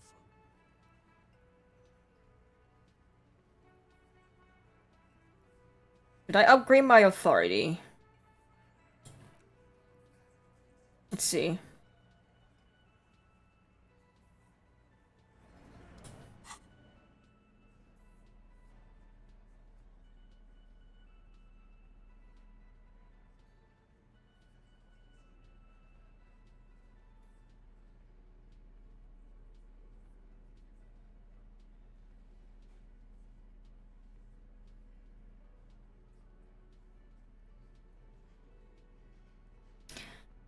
Probably maybe upgrade my authority, who the fuck knows. Any other things I need to upgrade is the thing. Worst case scenario, if I fail, I could upgrade again and It's you. and might unlock the check again. Wait, what? Did you see Kim spin? Was it me? Was I hallucinating that? Alright guys, fingers crossed. Ah! Yes. Authority. Feverish thoughts race through your mind.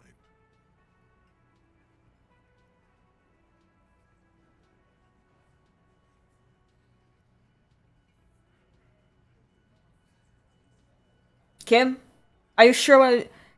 I don't want to be violent. I don't want to be violent on this guy. I don't want to make a scene. I don't No, I'm not gonna fucking use a gun. I'm not gonna... Oh god. Oh no. I feel like I have like a demon and an angel on my shoulder, and David is the fucking demon right now. Are you sure? No, I don't know if I wanna get violent with that guy. I'm trying not to be violent in this playthrough. Are you... I don't think... Why? This is not what he thinks. Oh god. This is a great idea. Oh god. I'm afraid it's not what you think it is either. What in the name of Oh no. are you doing? But I don't want to give you my gun. The fuck is happening, Titus? What are you whispering about? Easy, Shanks. I want to see where this is going. Police job? Be careful, it's loaded. God. Good. Now put it in your mouth. Oh no. Oh fuck. Oh fuck. What are you doing? I'm giving the gun a blowjob. Is that not fucking clear? Genuine panic flies across the lieutenant's face. Fellas, you getting any of this?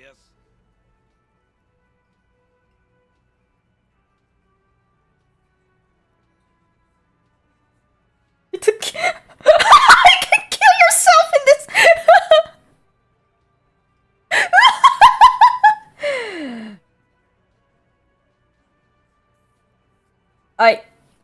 Fuck. When was the last time I saved? Fuck.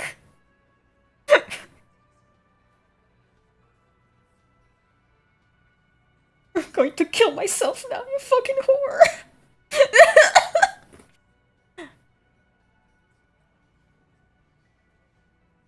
What in the name of motherfuck? Acidic taste on your lips. Corrosive. Once as a child, you put your tongue against the rail. It was winter. Do you see the legs kinda weird? Like the animation loop is being a little weird there. The fuck is he saying? Some insane shit. Say something. Dios mío, el Robocop tiene una pistola. Nothing. Give me the gun. Yeah, oh god. I'm gonna fucking kill myself, am I? I mean, I guess I can load. Fellas, the cop is really threatening to off himself. Oh my god! No, that is not what is happening. This show is unnecessary. Give me my gun now. He's desperately trying to offer a counter-narrative. There is none.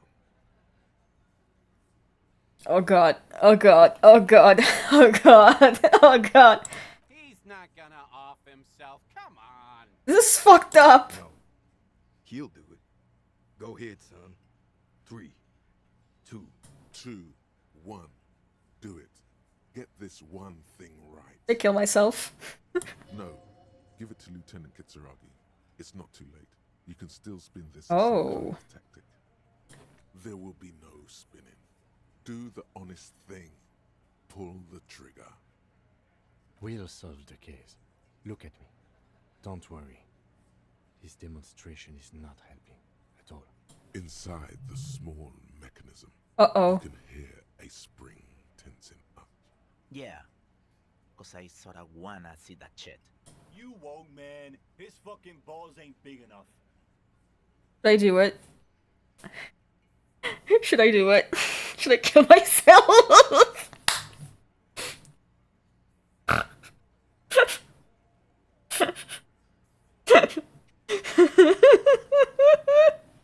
I don't know when was the last time I saved though, so... Is that what the Tequila Sunset is? What?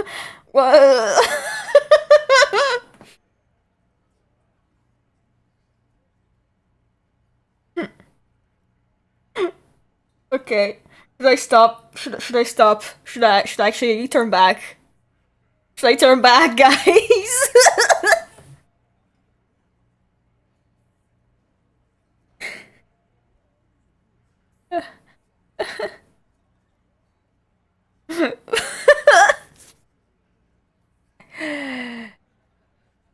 Oh god.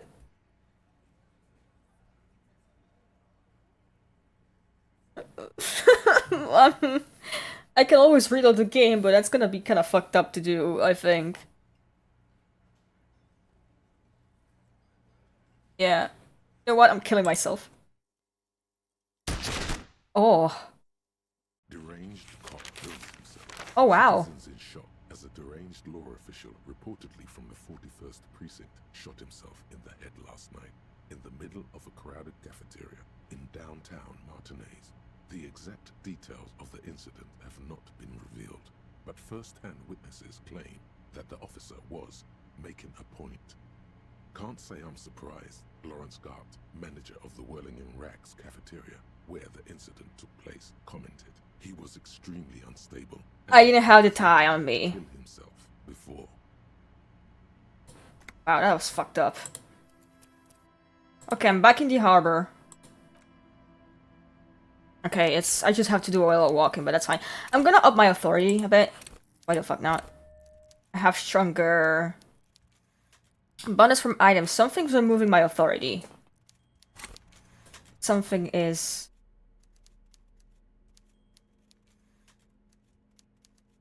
this. Stupid glasses. Guess I could put on my fucking tie, right?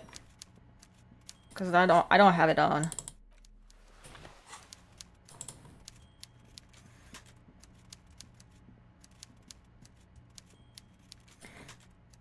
God, that ending was fucked up. Oh my god. That was kind of depressing, I won't lie. Like, damn, poor Harry. Like, this man is like always on the fucking verge of like going fucking insane. God, yeah, have y'all fucking seen this god-awful thread of this person being like, like, this Elysium has such a generic white man as a protagonist. Why can't I have a gay that's this Elysium, but cottagecore with a white witch? I hope this person got fucking rationed to hell and back, because how the fuck are you gonna call Harry a generic fucking white man protagonist? He's like the fucking opposite of generic. She's paid to make bad tweets? Are you for fucking real? Oh my, that's a living. That's a... okay, I respect the hustle there. I respect the hustle.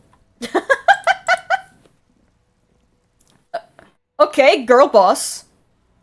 Girl boss. I've got nothing. I said. Even though you caught her, You are not. you set the pace, and a man like Easy. I represent the. A very much. I said. Even though you caught her off guard. No. Talk. Let's save it here. That's incredible, actually. Respect that for her. It's you again. What is it? I love how every time I talk to Titus, fucking him starts spinning.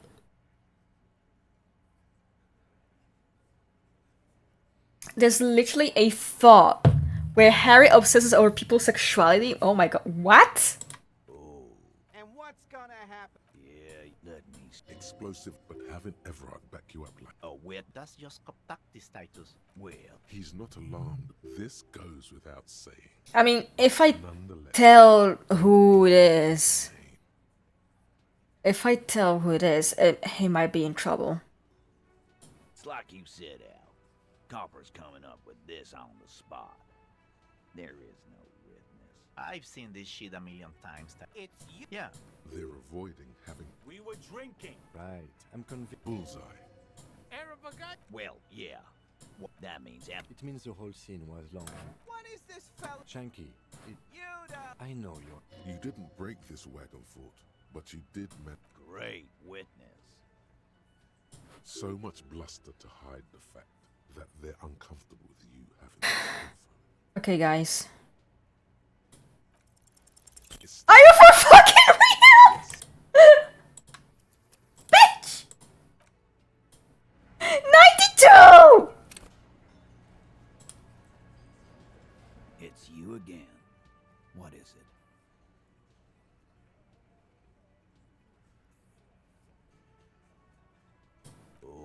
Actually, I'm gonna like save after I'm doing the dialogue options, so. Explosive, but having Everard back you up like that. Oh, where does your well? He's not alarmed. This goes without saying. But nonetheless, It's like you said. I've seen this shit. I mean, it's you. Yeah. they're avoiding having to We were drink. Right. And bullseye. Well, yeah. That means it means the whole. What is this? Shanky, You don't. I know you're. You didn't break. Great. So much bluster. 92%, and I fucking failed. My god. Save game. It's you again. Kim, why are you spinning like that? Hey guys, come on. As you look All around right. this room full of sweaty men, swearing, drinking, spitting out tobacco. Kim is stimming by spinning. Kim, he's stimming by spin stem. Fuck. I can't talk. You believe the place was called Precinct 41. It was also filled with, almost exclusively, men. Sitting on desks, talking shit and wasting time. You seen Apricot, old Purdue's daughter? Asks Lieutenant McCoy. Replies Torson. The ass on that one. McCoy shakes his head in appreciation. A bit strange the old man named her Apricot. But, I mean, who am I to judge? Wanna hit the kebab joint? Huh? You got a problem with beer now? Not quite there yet. Push on.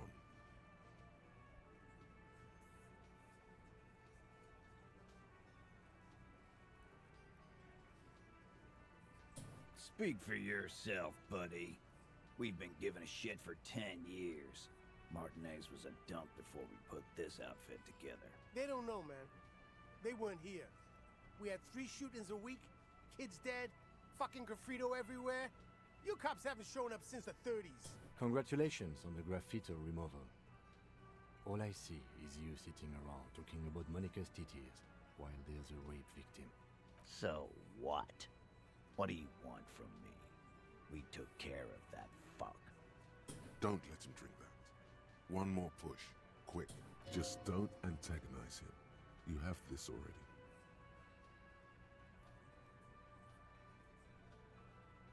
Titus? She stops mid-sentence. That's it. You got him. He's going to give it up.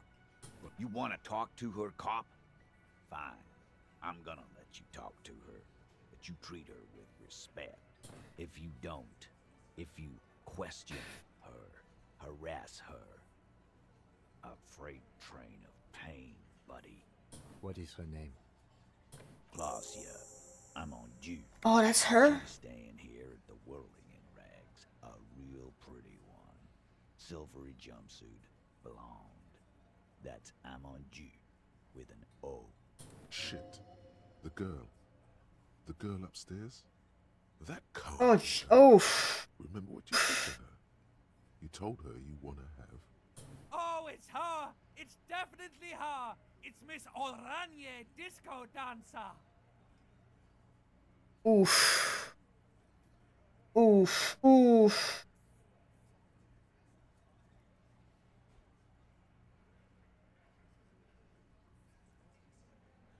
Yeah. Blonde. Tall. 2 rooms over from yours. Sure. Why not? Oof. Oof. Oof. Yeah, that's a failure, sorry. You inexplicably add cool after the victim's name, with your eyes bulging like some... Oh, that's very awkward. Your fingers are fidgeting and sweat starts forming on your brow as Titus looks at you oddly. I don't understand what's so cool here. Nothing.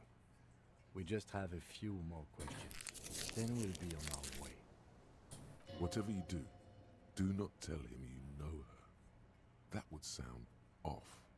Calm. Normal. Try to forget this little hiccup.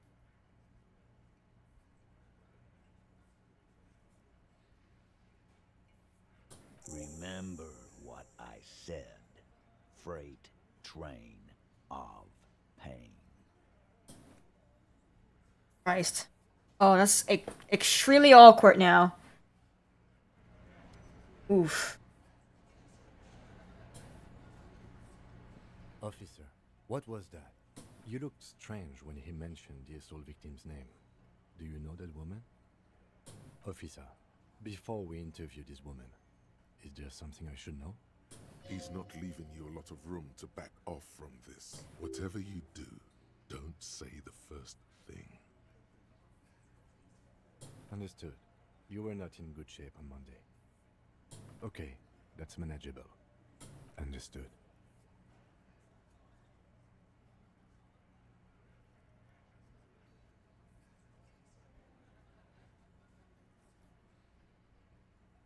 It is. This would have been good to know before.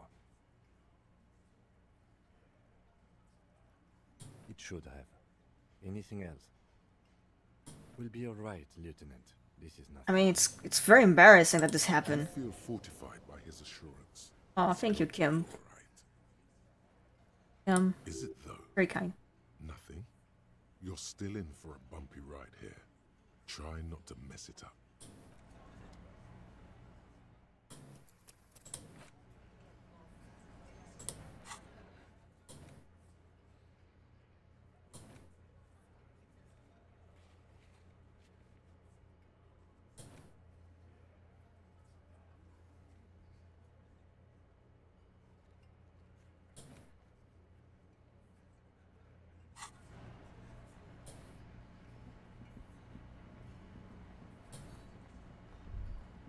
The man ponders his cooking utensils and gives you a little nod. The mention of mañana gets his attention. He smiles and delivers a whole slew of unfamiliar words and lively gestures. Then he falls silent again. They're friends? Yeah, I have to talk to, The man Ledgerhead now, since... in that strange language of his, and then seems to wait for you to speak. I'm pretty sure he asked you a question. He doesn't know your language. You can just say something cool in return. Mercury rising.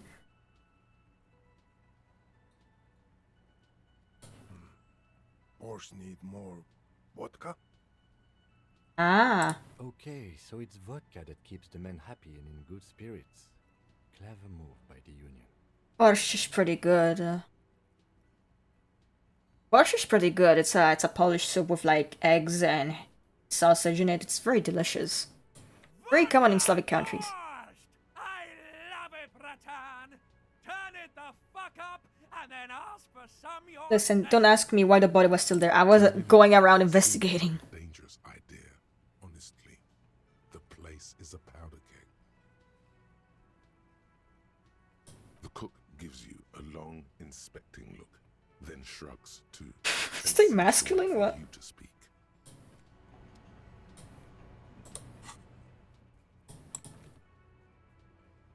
Oh, I have to tell him to put the fucking... The man ponders his cooking. The man's are pretty sure he doesn't know your... Okay, so it's... vodka! Turning it up, he smiles, Oh. nodding vigorously, then pours half a bottle of vodka into the pot. With a whistle, he stirs the brew. Listen, I have dog shit fucking stats. I could not do that. He smiles and nods enthusiastically. I could not do that. I'm sorry. Okay, what does it do? It gives it more physique, but -1 morale. Okay.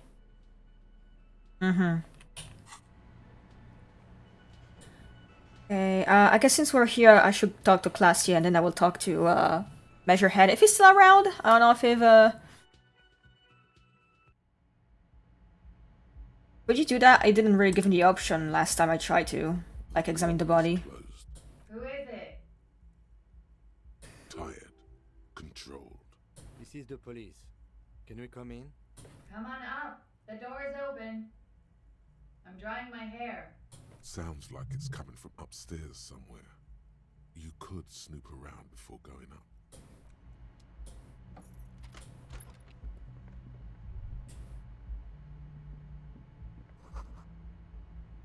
I had to. I'm sorry, but like I killed Measurehead personally. That guy fucking sucks. I had to fucking kick him in the fucking face. Cause fuck that guy. I'm not participating while racist. Aha. This is a place behind. Aha. Interesting. Gonna steal your medicine. This medicine cabinet is full of wares. Sheets of pills. Yeah, fuck the fash. One on top of the other. There's also a toothbrush somewhere in there. It's been used quite a lot. Pharmaceuticals line the shelves. Sheet upon sheet of pill bottle next to pill bottle. Acetylic acid, APAP, eye drops, blood thinners. Anything of note? Pill bottles rattle like bones as you search the cabinet. Paracetamol.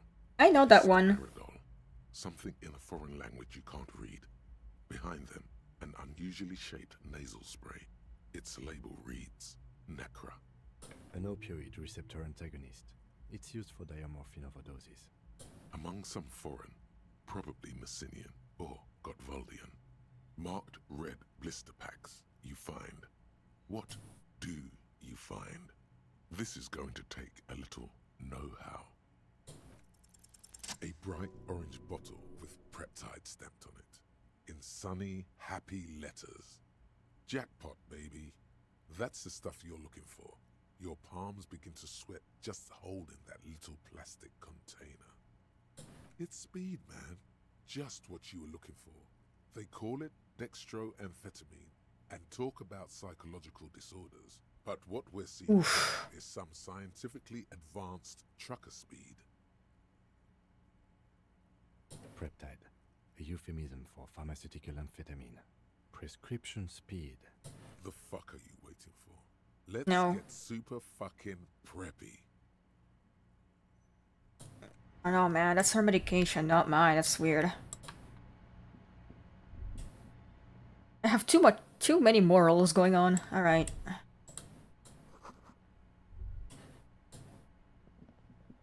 This window is pristine on the inside, unlike the one next to it. Light from the desk lamp reflects off the glass in an untarnished golden halo, smooth as ice.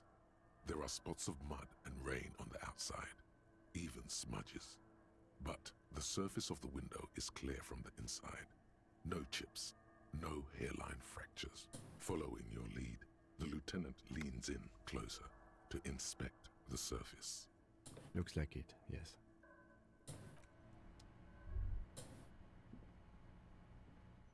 See him slide. Astra! What the hell? That's my name.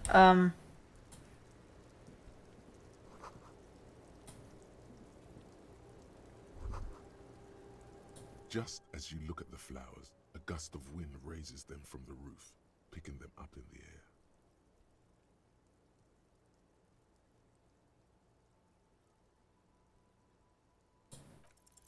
You catch a single flower between your fingers. The rest fly off into the wind. It's a Maybell. The young woman looks at the Maybell in your hand, just a glance, then takes a drag of her cigarette. The lieutenant gives you an acknowledging little nod. Okay, I'm gonna save. Need to be as careful as possible with her. Welcome to the roof. Her hair is still slick from the shower. Below her silvery jumpsuit, an athletic young body, built long and lean. I'm sorry for the mess down there. The cleaning lady hasn't come by in days. I'm beginning to wonder if she ever will. Nice. I don't know about that, officer. Where a ripe corpse Yeah. hangs. I'll get it down, don't worry. The woman doesn't flinch, but there is something in her light brown eyes. A sadness. Oh yes. Legends of room number 1 have made their way around the building. They say a portal to hell has opened in there. They also say that's why the cleaning lady quit. Because of the inferno. Yeah, poor Sylvie. I'm Kim Kitsuragi. I'm a detective from Precinct 57. I believe you have already met my colleague from Precinct 41. Have I ever? This is the one and only superstar cop. He's kind of a big deal around here.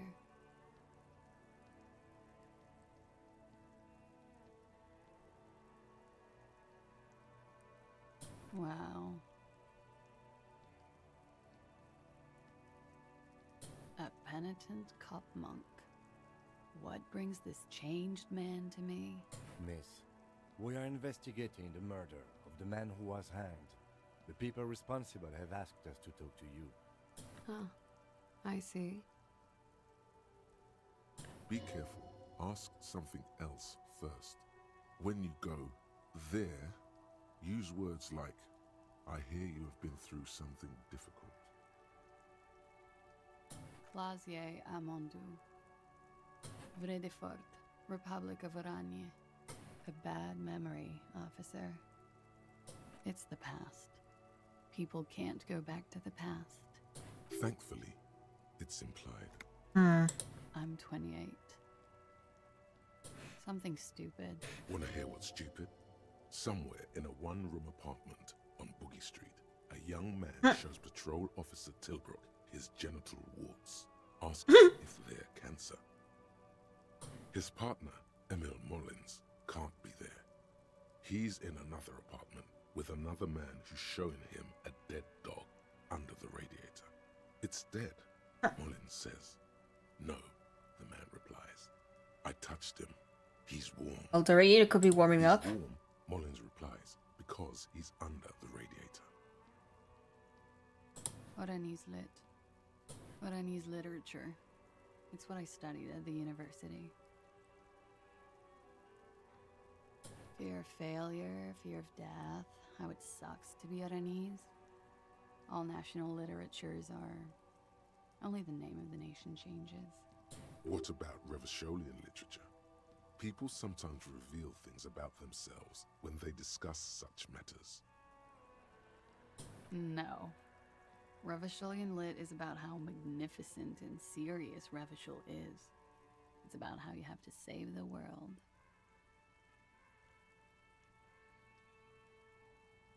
Strange.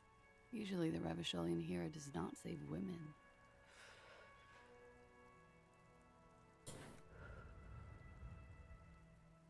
It's a frivolous pursuit. He saves all of mankind instead. She seems quite relaxed for a victim of assault. But, of course, what seems should not be your priority. Nothing. I do nothing with it. Cool. I've made more money by just being than I have with Oranese lit.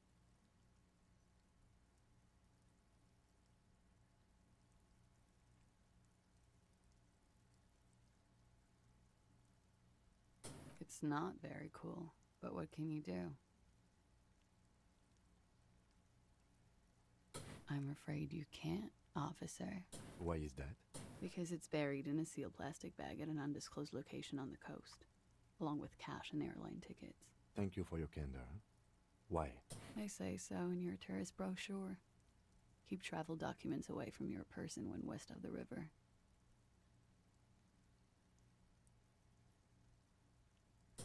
If I were to lie to you, I would come up with a more mainstream name than Clausia Mondu. It's a weird name. She seems to Has a very lovely voice, yeah. Okie dokie. If any of this made her nervous, it certainly doesn't show in her expression or her movements. The record. So official. Yeah, it's pretty deluxe. I'm wintering. How long have you been staying here? About 4 months. I came in November. Here in the Whirling, here in Martinez, or here in Revachol? Because it's the funkiest building in Martinez. And because all the other buildings are bombed to hell. It is. The lieutenant makes a note in his notebook. He finds the answer unsatisfying. Thank you. I've put a lot of time and effort into it. Technically, possession of narcotics is legal in Revachol. No. But you should still reprimand her. No. No, don't listen to the stiff. Be cool. With money, sir. It's not exactly the NT-star size caboodle I intend for it to be one day, but it's getting there.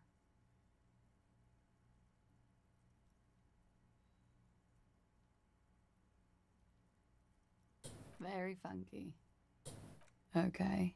Watching herself reflected in the bedroom window, tall, she looks at the dried petals in your palm, then lightly touches one with her fingernail. Chipped white polish covers the nail. It's long and sharp, like a mini dagger. The petal crumbles on contact. Pretty. Looks like a dried maybell. Is that the one you caught? Sambo style? A martial art, sir. Is that it? Samurai boxing, or sambo, graceful martial arts stuff. Sambo style implies stealth and cool. And then Winky says she has to. Dasha Nekrasova, when it first came out and when the final released, her VH into Marine d'Or. Huh. Why was there a flower on the roof? I don't know, officer. Because of the wind? Or an admirer? She watches you pocket the petals, then closes her eyes as she breathes in the cigarette fumes. Yes. You're just one room away. Very personal. Good, yes. This means she could have heard something, like what you were doing before you blacked out. You do not need to know that. What you need is to ask normal police questions, like... Get a grip, he thinks. At least do your personal stuff when I'm not here. Something difficult? I've been through at least half a dozen difficult things. Which one do you mean? By sexually assaulted, you mean raped? Awfully fucking calm about this. Christ. Yes. It's a bit early in the morning for raped, isn't it? She sounds positively buoyant, vivacious, totally unbothered. Yeah, I'm gonna go with not raped. I can't say that stuff about him. Tell them it's not my style. They'll have to, you know, if they want to jazz up the charges, they'll have to get someone more, rapeable. By they, she means the Hardy Boys. Are you saying that you were asked to tell us you were assaulted? Not explicitly, but I understood what they meant. It wouldn't hurt to spice things up a bit. Some assault and battery. Sexual assault, maybe. It was clear the latter would be spicier.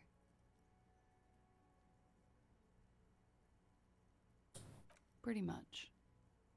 Warming them.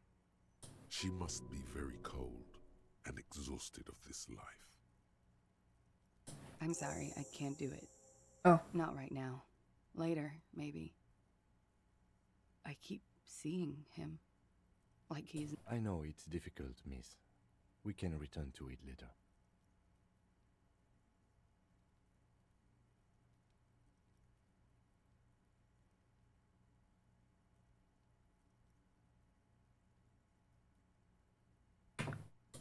He had something to do with the strike. One has been roiling since I got here. Rotten timing. But you probably know all about it. And his role in this strike was... what? I think he was in a security detail. He was ex-military, worked for Wild Pines, and against the Union. We didn't discuss work much, if you know what I mean. But I understood it was dangerous. Marine also does the voice for Alice, as well 2 others international agent, and a voice on the radio. Huh. Not the range. And they lynched him for it? She nods. They're frequent guests. Downstairs, they have a booth for Union members. They're probably down there now. Over drinks. It's been a long, boring winter. There must be more to it. You should return to this topic after you've talked about her relationship with the deceased, maybe. We partied.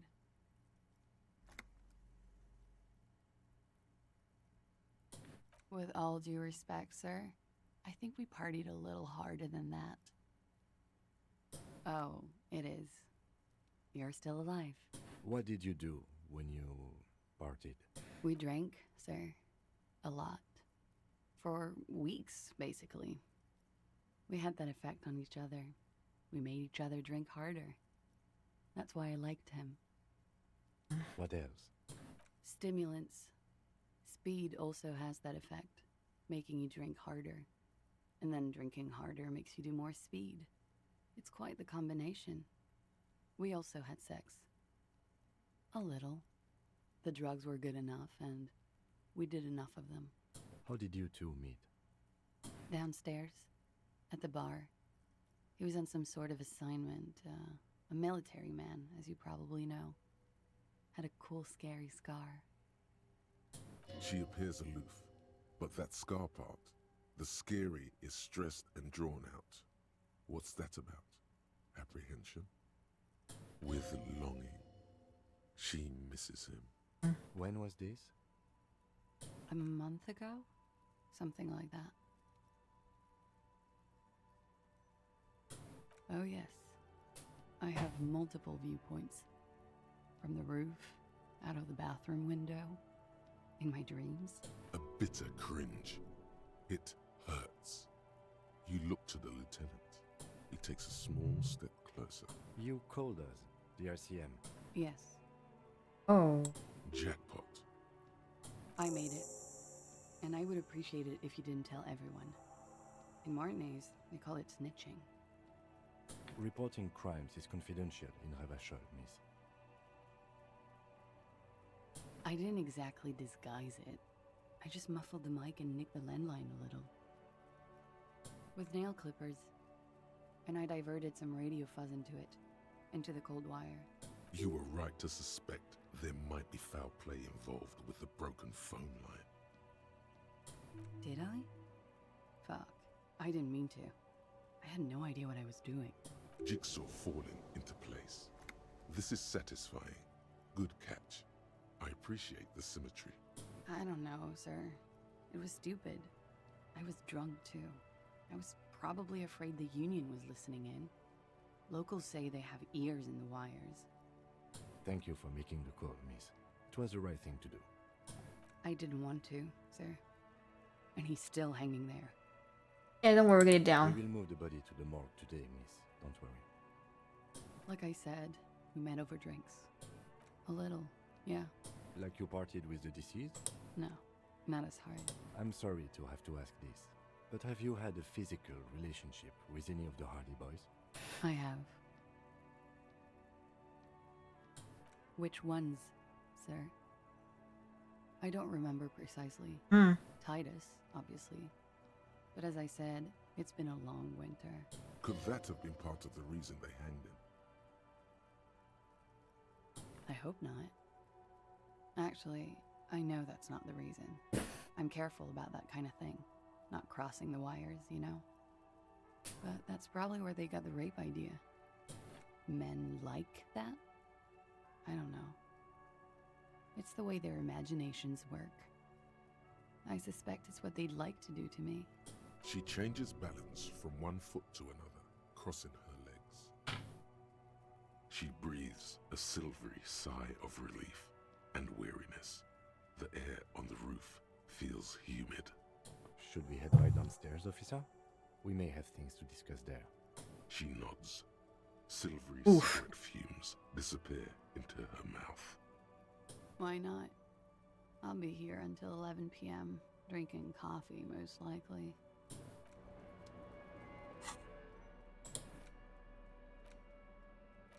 You take the legal documents out of the envelope, a 12 to 40 month construction period, and the zoning plan in the addendum.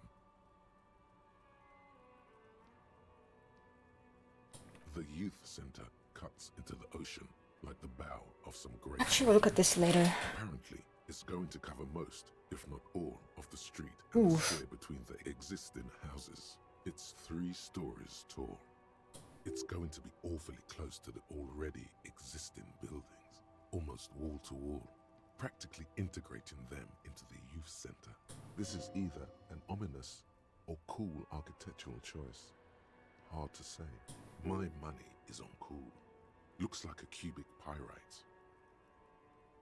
I'm no property lawyer, but it looks fine. I like the print size. They're not selling or leasing anything. It's not a perfect solution, but... How else are you going to build something? It's always inconvenient to build things, and citizens inevitably have disagreements over I'm gonna look at it later. I'm gonna see if I can actually talk to Measurehead real quick.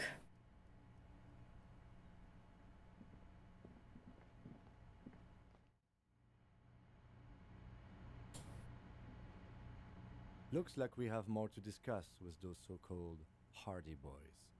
Half their reasoning just went out the window. Nothing will make them respect the RCM, but it will disrupt the game they prepared for us.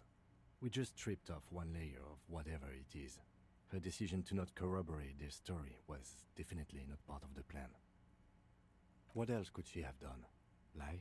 She saw there was no way to lie and get away with it. If not you, then me. It was a smart move from her. You think so? Being candid is the best way to lie. The appearance of candor with some facts thrown in draws attention away from whatever one chooses to omit.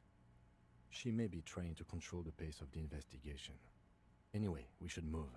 I suspect our inquiries will bring us back here soon enough.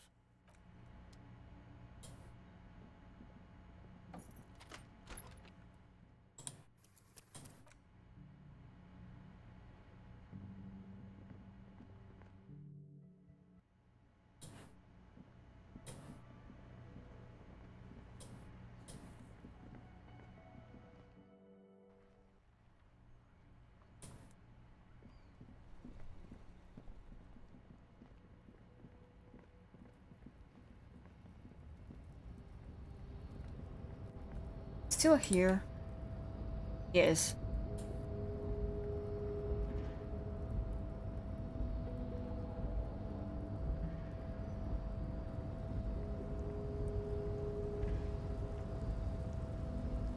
Your race descent has temporarily halted. So it was.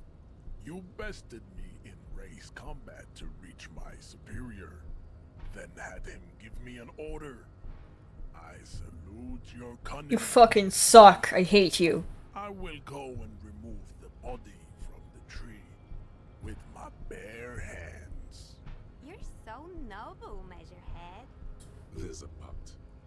But while I am gone, someone must stand guard on the bridge. Okay.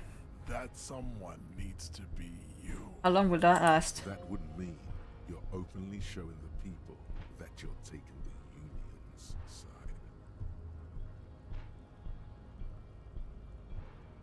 Sure. I'm being the fucking Union's bitch.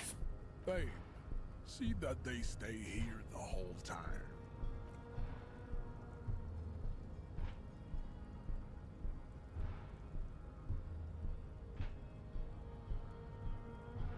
You see his animation a little bit jittery there? It was funny. The woman's gaze follows Measurehead as he leaves. So, you guys are like cops or something? Look at him. He's craniometric perfect. Are you cops or what? Cool. I like men with guns. You like my handlebar mustache? At you, by the way. You hear that? That sound. He's breaking something. Yeah, Jean-Luc must be really tearing it up over there. I wish I could see it.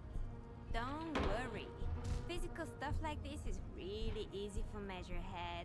Mental stuff too. He goes on Reddit. True, you know. He goes on Reddit. It's late outside, isn't it? You guys must really like doing what you do to be out so late.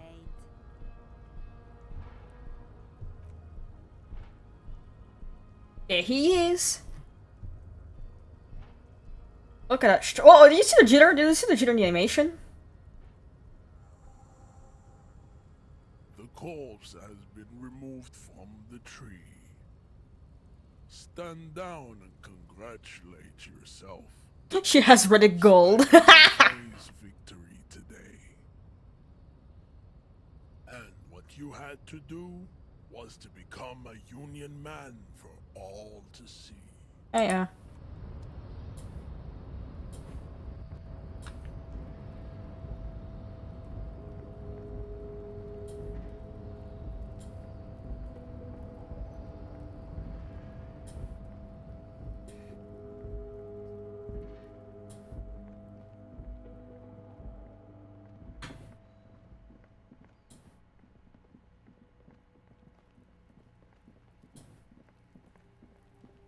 Oh shit, Kuno, you don't look so happy.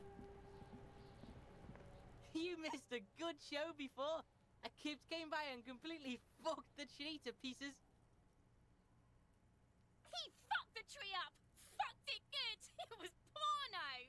Wow, wow, wow, that's a word. Can't tell Kuno what words to use. You can't reclaim that.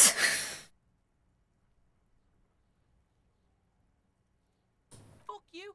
Kuno says kipped if he wants to. I'm gonna fucking punch you, bitch. All the time. Kipped's a cool word. Yeah, we do need this youth center, holy shit. It's like a little engine has come alive on the an engine that only says you can't reclaim that. Kipped. Alright, shut it down, see. The cunt has business to do. Kuno doesn't fucking care. the corpse lies on the ground among the remains of an absolutely demolished pinewood branch. It's gently laid on one side. Mr. Measurehead has done a good job. Nothing is too broken or compromised. The victim is ready for a field autopsy. Yes. 1. Investigation of the scene. 2. Initial examination of the victim. 3. Field autopsy. 4. Transportation of the body to the morgue. We are on number 3. The fuck are they on about?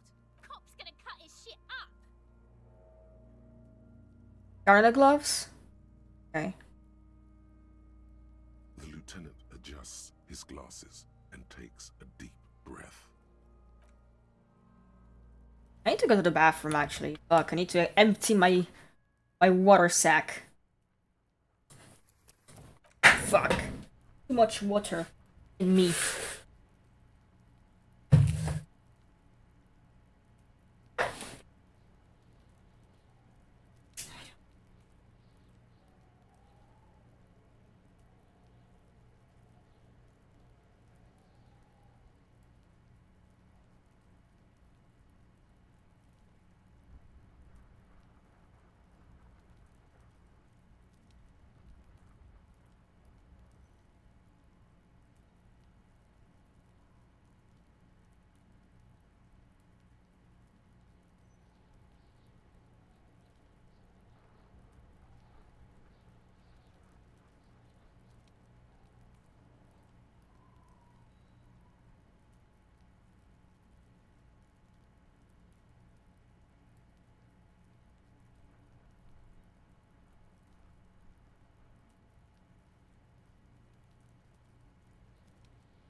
Piss has been taken! Okay.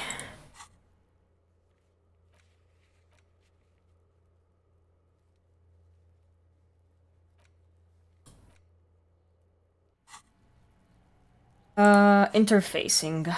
Right.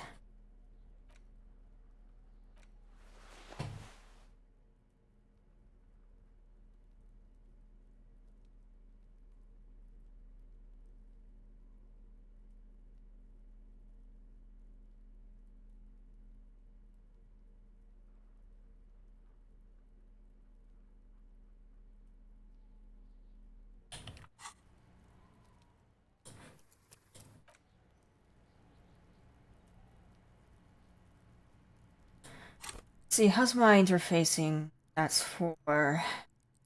Upgrade is the thing. The rotting man. The lieutenant adjusts his glasses and takes a deep... Come on, officer. You know what a field autopsy is. You've done 100 of them. There truly is a time for everything, even for yellow gardening gloves. However, they are lacking hygienically. I suggest you get in there in limited capacity. I'll ask you when I need you to. For the most part, maybe I should handle the contact and you take notes? That's right. You knew it because you inspected your ledger. The lieutenant is relieved you know the protocol. The dead man stares in silence as you crack open the ledger. The bright red paper is covered in boxes and lists, describing the condition of his skin and organs in 3 parts. Above those, an 11-field info form needs filling out first. It begins with... That's you. The corpse is indifferent to your scribblings, just lies there. The next box says... KK57-0803.0815. KK equals Kim Kitsuragi. 57 equals Precinct 57, followed by his date 0803 and time of arrival 0815 on the scene. He's indexed the case after himself, not you. That's because he doesn't want to bring up the messy question of your initials.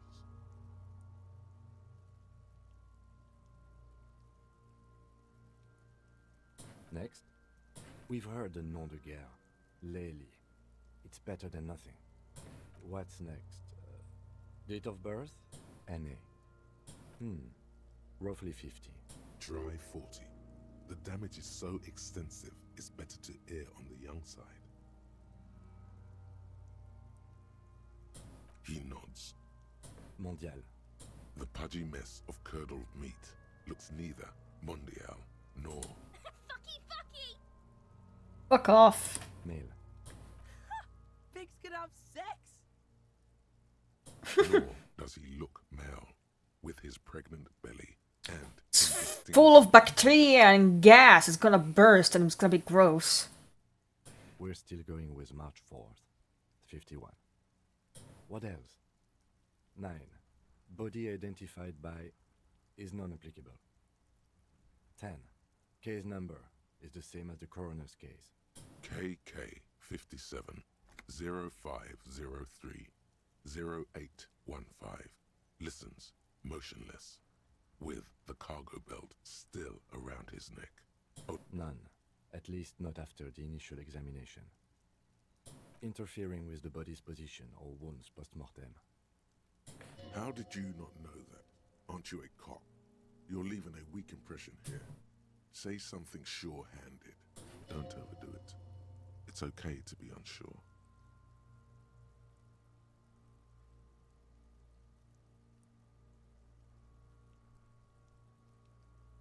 I mean... Kuno was throwing rocks at it.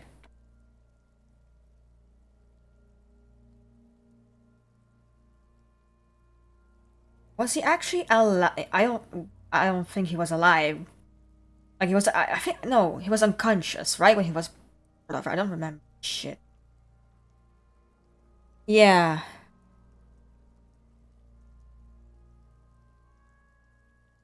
A silent nod. The lieutenant places his gloved hand on the corpse's chest, as if in preparation. Your central nervous system recognizes this gesture. It's the stations of the breath. Ecclesiastic, religious in nature, a holdout from pre-DeLorean burial rites. It takes him 2 seconds to perform. Then, somewhere in Jamrock North, a small wood shed behind Rosencrantz Row, Lieutenant Nick Feuerbach puts his hand to the chest of a small corpse, no larger than a monkey. It's raining outside, light drizzle. There is darkness in the shed. Elsewhere yet, an obese female sits in a wicker chair, her silhouette bull-like against the window.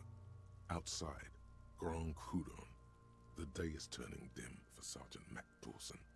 Hand extended, he approaches to make sure she is dead more than anything else. And so, all across Jamrock, Coal City, GRIH, 42 deceased persons found today, 42 stations of breath. We should start the post-mortem. The corpse cannot feel Kim's hand on his chest. It no longer meaningfully interacts with its surroundings. A thicket of boxes and lists on red copy paper tries to answer why. Clothes. The deceased wears armored boots and white briefs. The make of the briefs is Babrodine, I think. Let's see. See, it's happening. Babrodine, yes. Inexpensive. Size M. Color white. The disappointment is palpable. The red-haired thing was expecting something more lurid. The boots are ceramic, vitreous enamel. They are fused to his skin from blood flowing downward post-mortem. Removal of the boots is left for processing. It would be clever of you to omit the boots altogether, sire. If you are to keep them for yourself, as you ought to, you deserve them more than anyone else.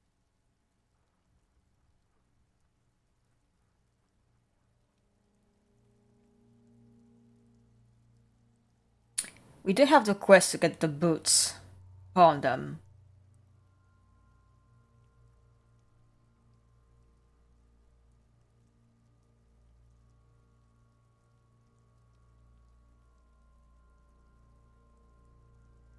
Patience. After the autopsy, before the body is taken away. Oh, I can equip them though? Of opportunity. After the lieutenant has gone to sleep. I hope this has helped. Omit. Omit. Okay. The boot has a serial number. It's E50.100.100. The lines between the plates are in the shape of the alpha numerical. The number is purposefully concealed by the design. Tattoos. The upper torso is covered in a single continuous tattoo, resembling a national pattern. It reaches from the right shoulder to the heart. The ink is blue and white. The assistant has a color photograph of the markings, to be added to the case files as document A1. The photo is taken on the scene, using a Trigat Mini. The deceased has a belt for airlifting cargo around his neck, tied with a hangman's knot. Color yellow. Length 3 meters. There is a buckle on the other end. Well-nourished, athletically built, measuring 1.8 meters. Generally consistent with age 42. Preservation is good. Ambient temperature below freezing. Body hair is light brown. Distribution is consistent with age. The deceased had male pattern baldness. Hair is combed back, short.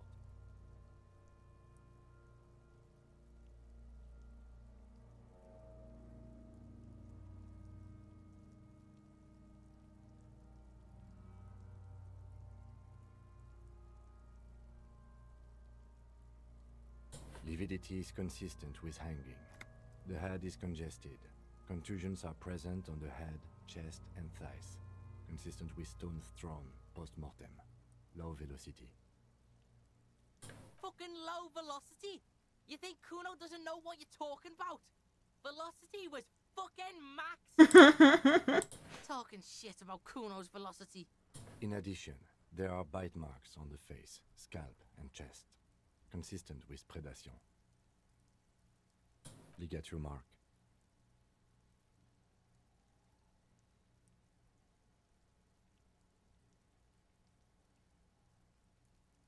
The steel wiring. There's too much of it. We need to remove the bell so we can get to the ligature mark. You got just the right tool for that. The chain cutters. Always good to think ahead. Now, we need to cut the belt to see the ligature mark below. Carefully, with as much precision as you can. See, my pig is gonna fuck his head off. Oh no. No, he ain't. Your pig's a boring fuck. Oh fuck, I don't have the stuff for Shit. The belt is equally tight around the whole circumference of his neck, swelling over the edges like white bread rising from the east. The knot is the weak spot. The chain cutters fit in there. Steady now, like a flower arranger. 2 cuts and it should come loose. Shit.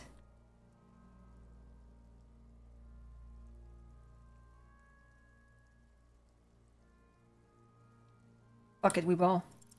After some deliberation, you sink the cutter into the knot tying the belt together. You squeeze the rubber handles together, sweat forming on your brow. Snap. The knot is slashed. Another cut and the belt falls apart like a flower bouquet, revealing the dead man's neck and the dark red ligature mark around it. The rope rises to a point, leaving a gap in the ligature mark. The suspension point is in the back of the neck. Hemorrhaging is observed on the skin, above and below the ligature mark. The mark is well pronounced, consistent with a drop from 1 or 1.5 meters. Chest is intact, normal contour. Abdomen is protuberant, pelvis intact, genitalia... No! Let's get up and see! Penis jump scare. This is clearly what they've been waiting for, ever since the autopsy began. The lieutenant is trying to make it as boring as possible. Genitalia is male and unremarkable. No evidence of injury. Do I have to look at the genitals? I don't think I have to. Back is symmetrical and intact. Upper and lower extremities are intact, but asymmetrical. There are combat injuries on the right hand, thigh, and hip. Bullets have bitten little pieces out of him. It must have been excruciating, especially the hip. Before you is a temple of pain that knew little tenderness in life. In addition, I see smaller, residual scars, too numerous to count, covering about 30% of his skin. From wounds sustained over 2, maybe more decades, dispersal and accumulation indicates long and active combat duty. Last item, hands.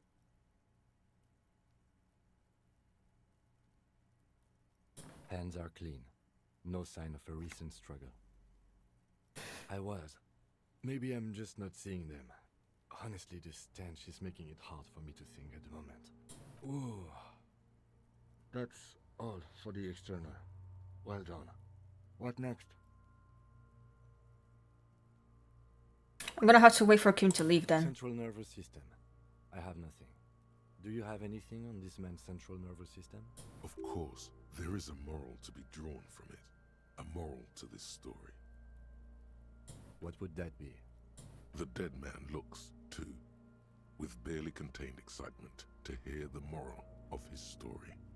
I think that may well be the moral of every story, officer. Good. Musculoskeletal. Purge fluid is coming from the mouth. Not injury related. Eyes and tongue protuberant. Hyoid bone. Let's see. I guess when he leaves, after we're done. His eyes almost closed. The lieutenant puts his hand on the dead man's throat and begins to massage it. A rotting smell erupts from the mouth. Purge fluid his lips, black, and you hear cracks as the lieutenant moves his sharp fingers inside the flesh, like the creaking of an old house. God, there's people who fucking do this as a profession. The hyoid bone is fractured. The rest of the musculoskeletal system is intact. Unremarkable. Respiratory system. Oral cavity shows no lesions. The victim has received dental implants, possibly after a combat wound. Mouth swollen. Hemorrhaging present in mucosa of the lips and mouth. No scream. No sigh of relief rises from the darkness inside. It's humid there. Sickly sweet air, unlike anything else. You feel like throwing up. Straight in that mouth. No, you don't. You can keep it in. You can keep anything in. Hepatobiliary. NA. Are you a hepatobiliary expert? Neither am I. That's it. Same for toxicology and serology, NA. Unless you have untapped reservoirs of knowledge there? Like a toxicology screening? At this stage, I doubt processing will find anything, even if he was brimming with cocaine. But still, you should add a request. Brimming. Cardiovascular. The body exhibits heavy lividity. Blood has gathered in the hands, feet, and neck. Hypostasis is visually consistent with the hanging. Gastrointestinal. This will do. Digested semi-solid. Shitted himself.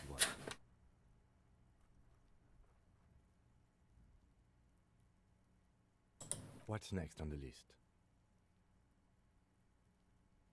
Shoot, Looney Rooney. Come back later, Corporal. Amuse yourself with my frank manners and my memento mori features. Let's see. We have bite marks, contusions on the head and chest, and a ligature mark encircling the neck. You'll need 3 fields. Leave a 4th one too. Head, chest, and scalp bite mark injuries. Predation by birds has caused damage to the body. Odontologist does not need to be consulted. And your opinion, officer?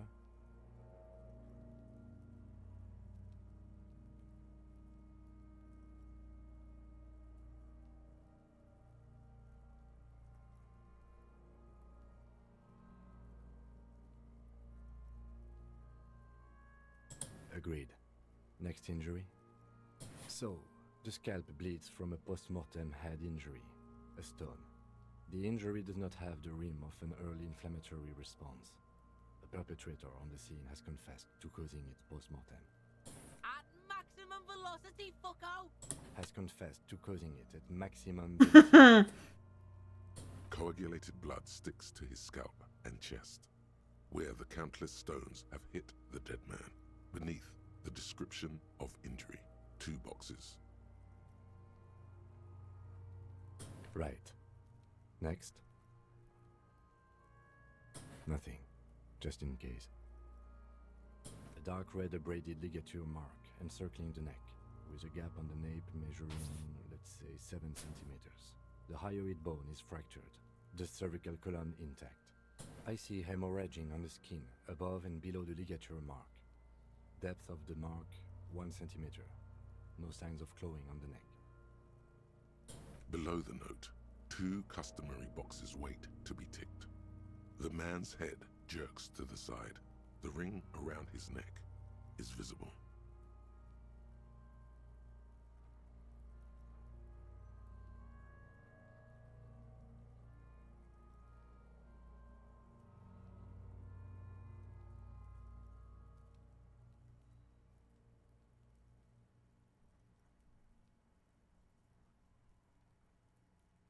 That's it. We have established cause of death. It's not much, and it leaves much to be questioned. But it's a start. Let's wrap this up. I pronounce this field autopsy over. Well, we established probable cause of death. Some would say that's the goal of an autopsy. We also requested a toxicological screening. That was thorough. The results should arrive in a couple of weeks, if we are lucky. I will not hold my breath. We were thorough with the list of injuries too. We described them all in detail. What is there to say? Given the circumstances, it was a professional field autopsy. Oh yeah, well done, Master Detective. Maybe a drink is in order? I need a copy of that autopsy form. Then I will drive him to Faubourg for processing. He's thinking, did I miss something? You tilt your head, also looking at the corpse. I'm sure we didn't get everything. There's always something.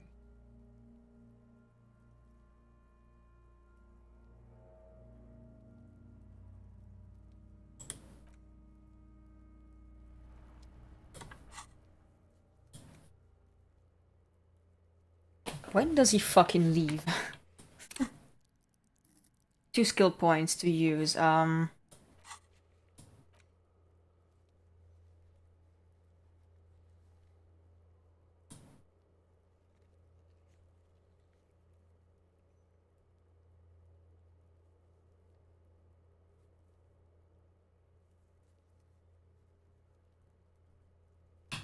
Perception.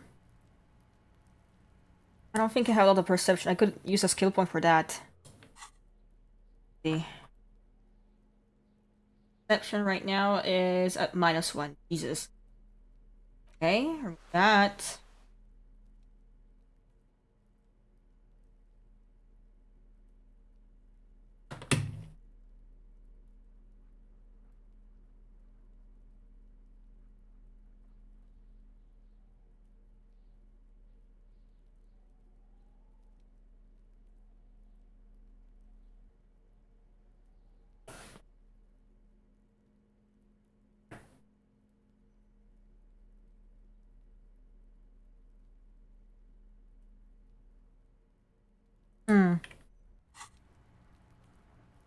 Yeah.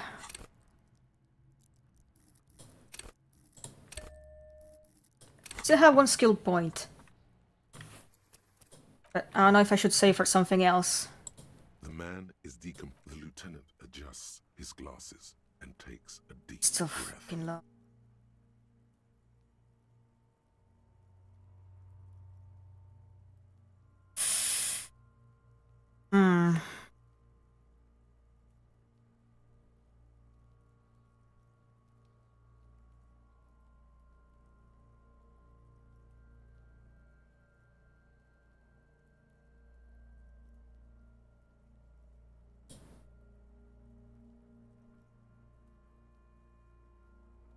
Do I use a second point on perception again? Or do I keep it for something else?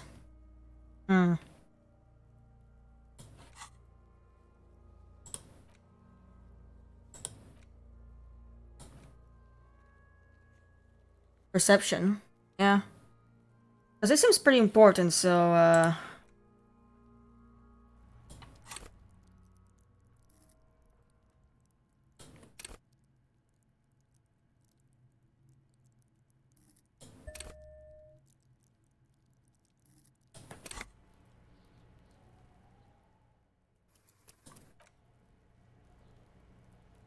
The man is The lieutenant adjusts his glasses and takes a deep Still dog shit, but let's try.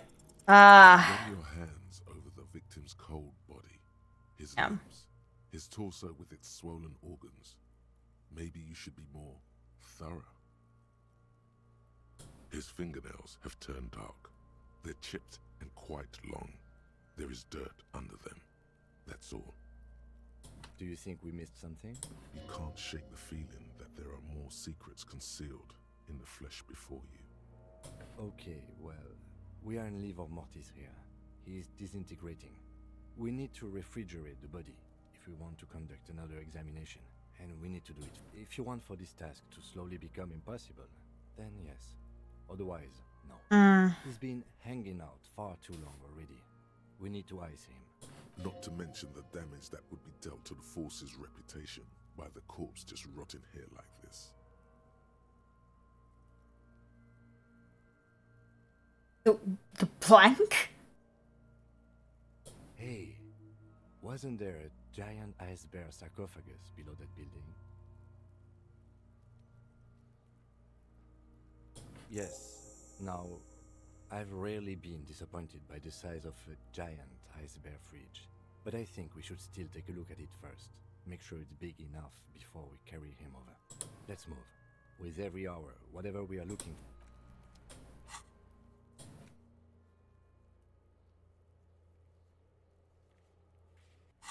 And it's still... I think it's closed. I cannot get there.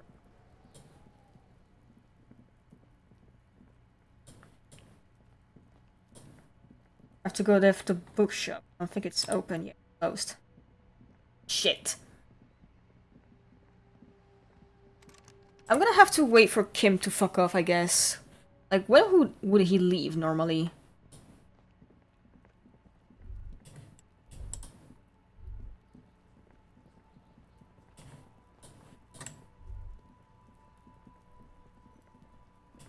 Back door? Back door.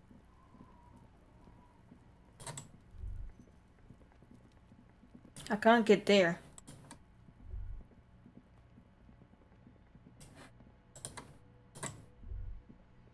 Back door.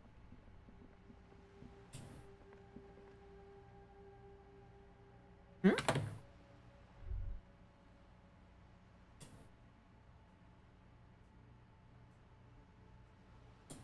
I opened it by fucking wrecking my shoulder. I don't know.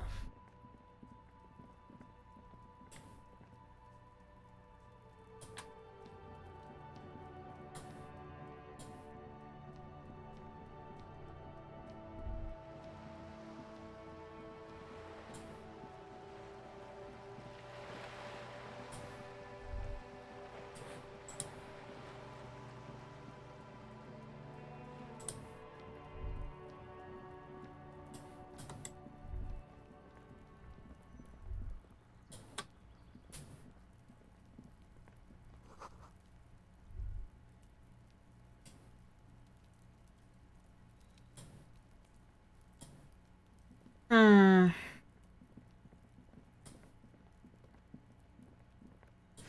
So I'm gonna like go wish good night to him. I think that's the way to do it. Actually, hold on. Can you fast travel on the map? I swear you could. Like it said something that you could do that. Not. I swear to God, it said something about fast travel.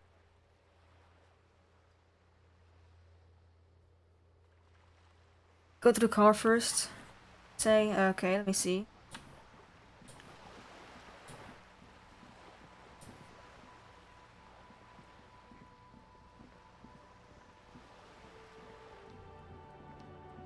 Wait, hold on. Haven't seen that before.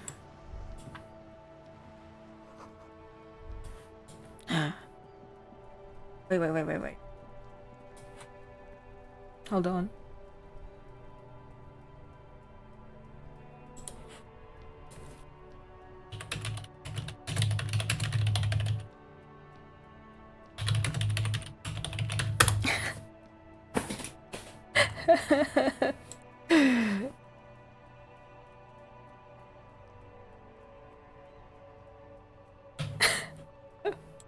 Hold on a second, I know what to do.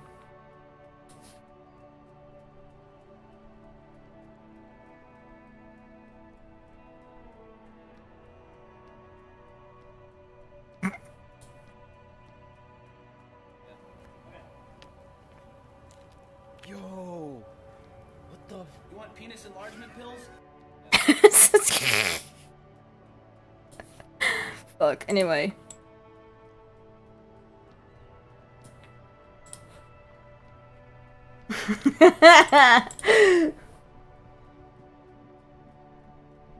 Inside, you see a set of steering levers, a radio microphone, a pull-out toolbox, and the soft glow of the fuel preheater gauge.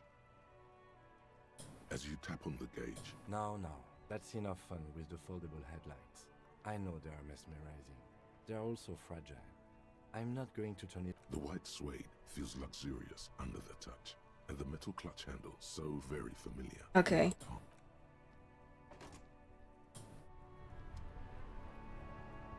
I have to lift the car. What? Inside, you see a set of steering levers. Oh, okay. A microphone.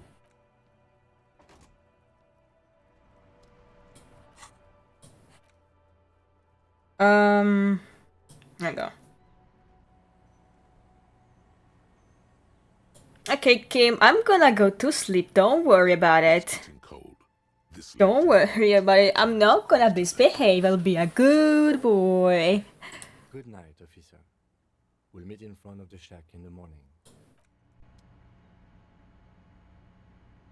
Ahihi, giggle.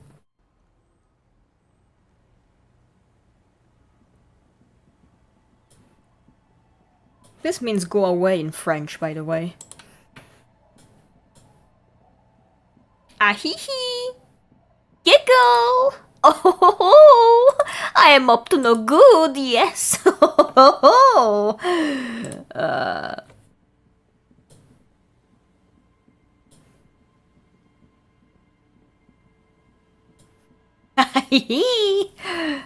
look at me doing my little gale run. Oh.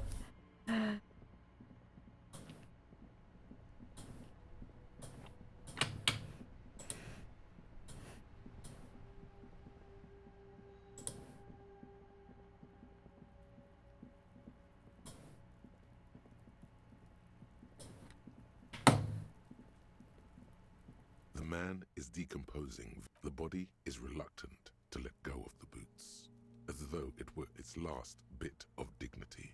Wow. Kuno's little sneak peek back to the booty. Shh, Kuno, shh. Yeah, fuck it to pieces for us, liar. Jesus Christ. It's not completely useless. You're able to reveal a little more of the putrid polymer sock beneath the boot. It's not completely useless. You're able to reveal it feels like the leg is going to come off along with the boot, but you're able to get the boot to move a centimeter or two. Just relax. This is easy. This is happening. See? The corpse doesn't care if you try to take his boots. Ooh. He doesn't need them. He's probably glad to get rid of them. That's not gonna work.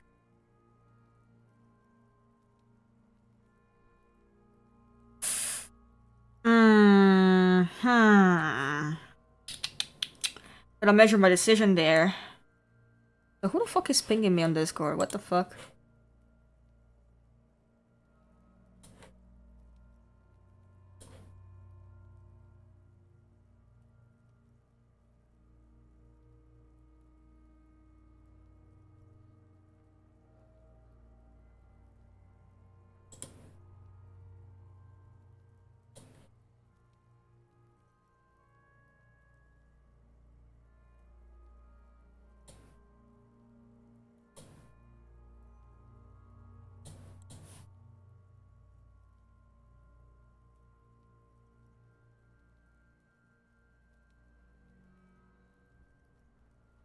Okay, hold on, let me... And how long are we streaming for? Oh, 3 hours, Jesus Christ. I'm kind of invested in this, though. I don't want to, like, stop right away.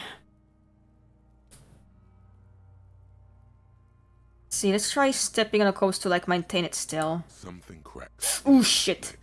It really is about to come off. The leg, I mean, not the boot. You may want to slow down. Okay. Don't tear into it like that. Yeah, maybe the... This is the right method. It takes some time, but eventually the boots come off. With nasty slices of Ew. Ew. Pieces of skin and rotting flesh. Look, he's skinning the fucker up good. Puko style. Ew. Hell, keep at it, pig. The legs look like they've been clawed at by wild animals. As for the boots, you can't possibly do anything with them until you've cleaned and disinfected them thoroughly. Yes, these absolutely need to be washed before. The stink is incredible. Holy fuck, how do I wash those bitches? A kitchen somewhere. Like the fucking... What?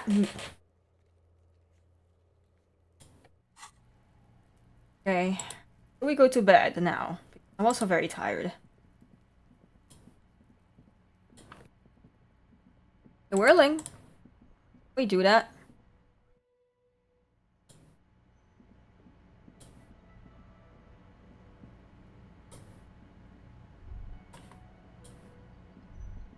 This industrial gas-powered stove has been used to prepare food for many hungry hostel guests. There are several pots and pans on hand. Getting the corpse residue out of these boots is going to require patience, and also a huge pot full of boiling water, soap, and white vinegar. We're making mustard gas, the babe. commercial pot draws your attention. It's very large, gigantic even. It could be used to make enough stew to feed an entire city, and also to boil a putrid pair of death boots.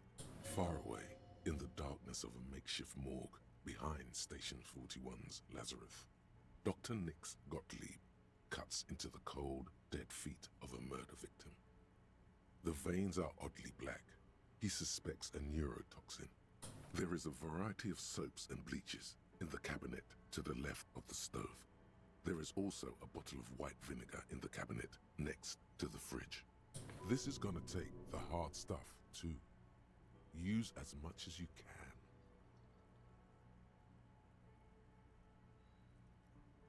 The delicious smells of cheap soap and vinegar waft up from the pot. All right now, chef. Light up the stove and We cooking. The strong smell of vinegar forces you to step away from the pot. The water slowly comes to a boil. Strips of polymer fabric and human tissue separate from the lining of the boots. They float to the bubbling surface. I wait some more. A 2-course dinner of rotten flesh and hardened Ew. The boots look cleaner and cleaner. Those bits of human flesh are Ew. beginning to look cooked. You can smell it too. Just like beef stew. Gross. That's it, chef. The boots are as clean as they're going to get. Steam, dense with the smell of strange meat, disappears into the vent above the stove. A pair of real beauties. The boots are shiny, hot, and reek of vinegar. Just perfect.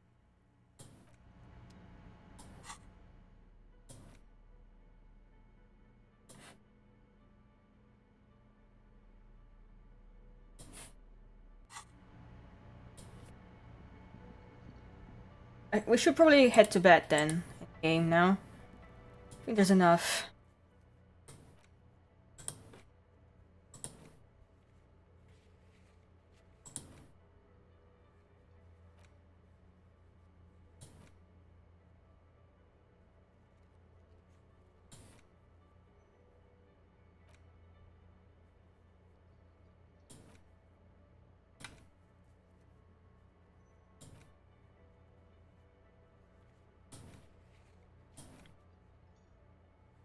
I should ask about that.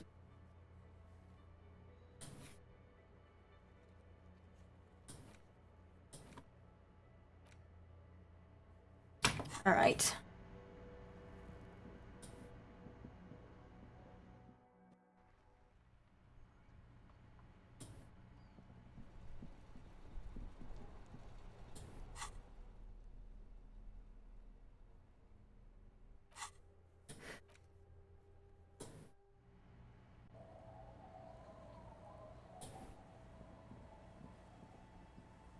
It's getting cold, this late in the night. Time to call it a day. Oh. Something happened with the chat. What happened? On the table, you see a bowl of water, a rough soap. I'm not gonna shave now. Need to keep my mutton chops. The bed is comforting, if a bit run down. Still, you've earned a rest. Across the room, the heating system hums its soft lullaby. The mattress feels soft and sheets warm. It only takes you moments for the world to fall away. Oh, that's weird. I guess it did not sin at all.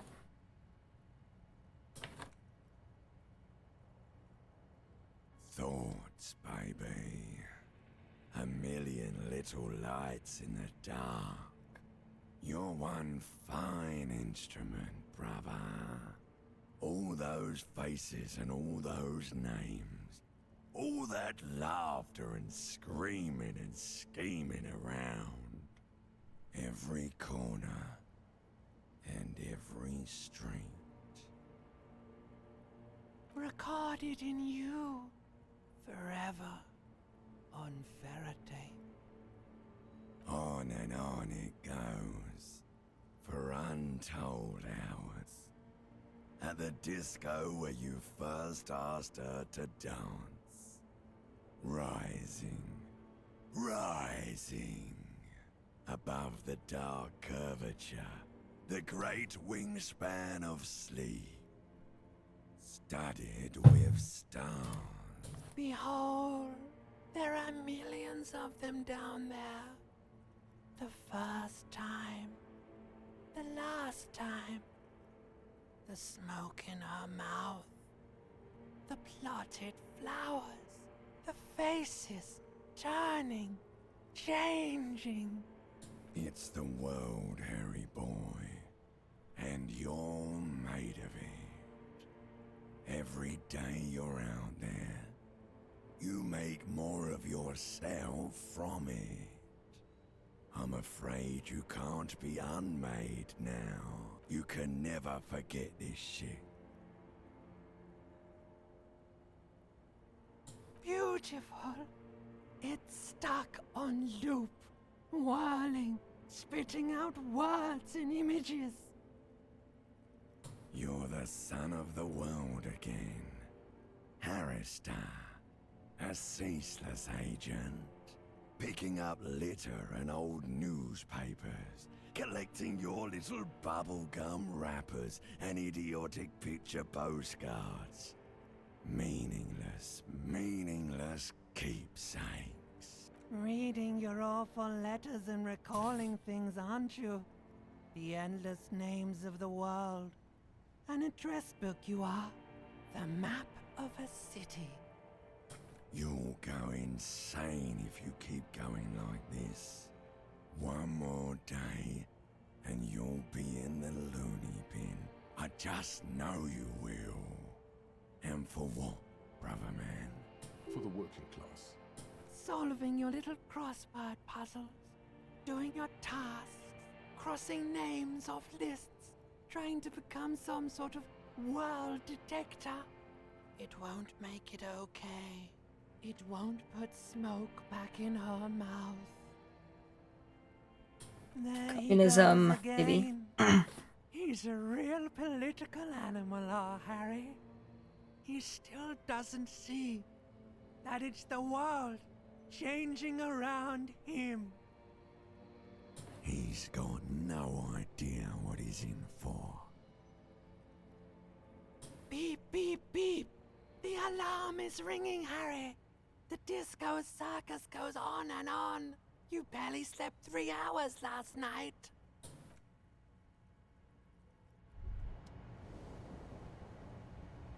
Rise and shine, comrade. It's time to get to work.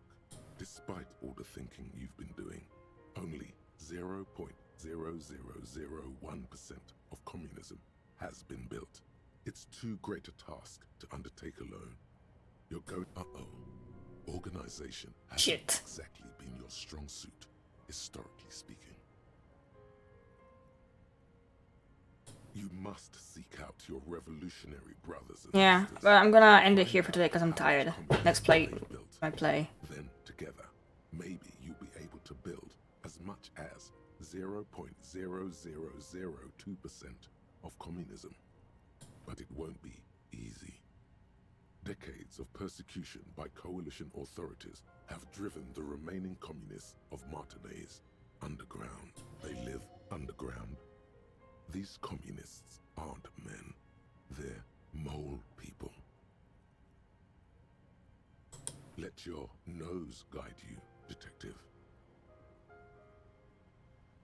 No, we meant your nose, as in that swollen mouth in the center of your face.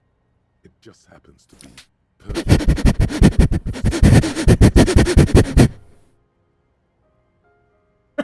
We really have no idea what they're talking about. There's no linkage between ideology and olfaction. First, you'll have to locate the remaining communists in Martinaise.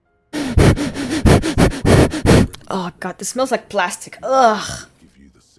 I'm inhaling more microplastics. Again, no, it won't. Any olfactory response you perceive will be strictly psychosomatic.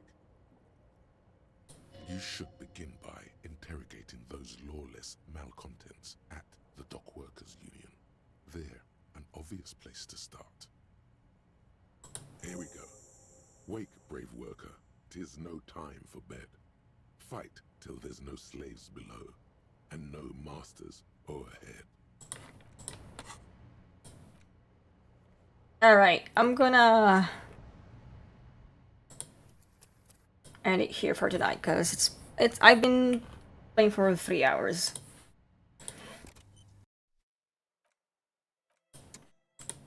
So, I stream every Saturday, Sunday, and Monday after 9 PM CET, Central European Time. I'll be seeing you next Saturday for some more Hilux 2. And I'm gonna see if there's someone I can raid. There's no one to raid. Alright, well, we'll see you on Saturday then. Goodbye.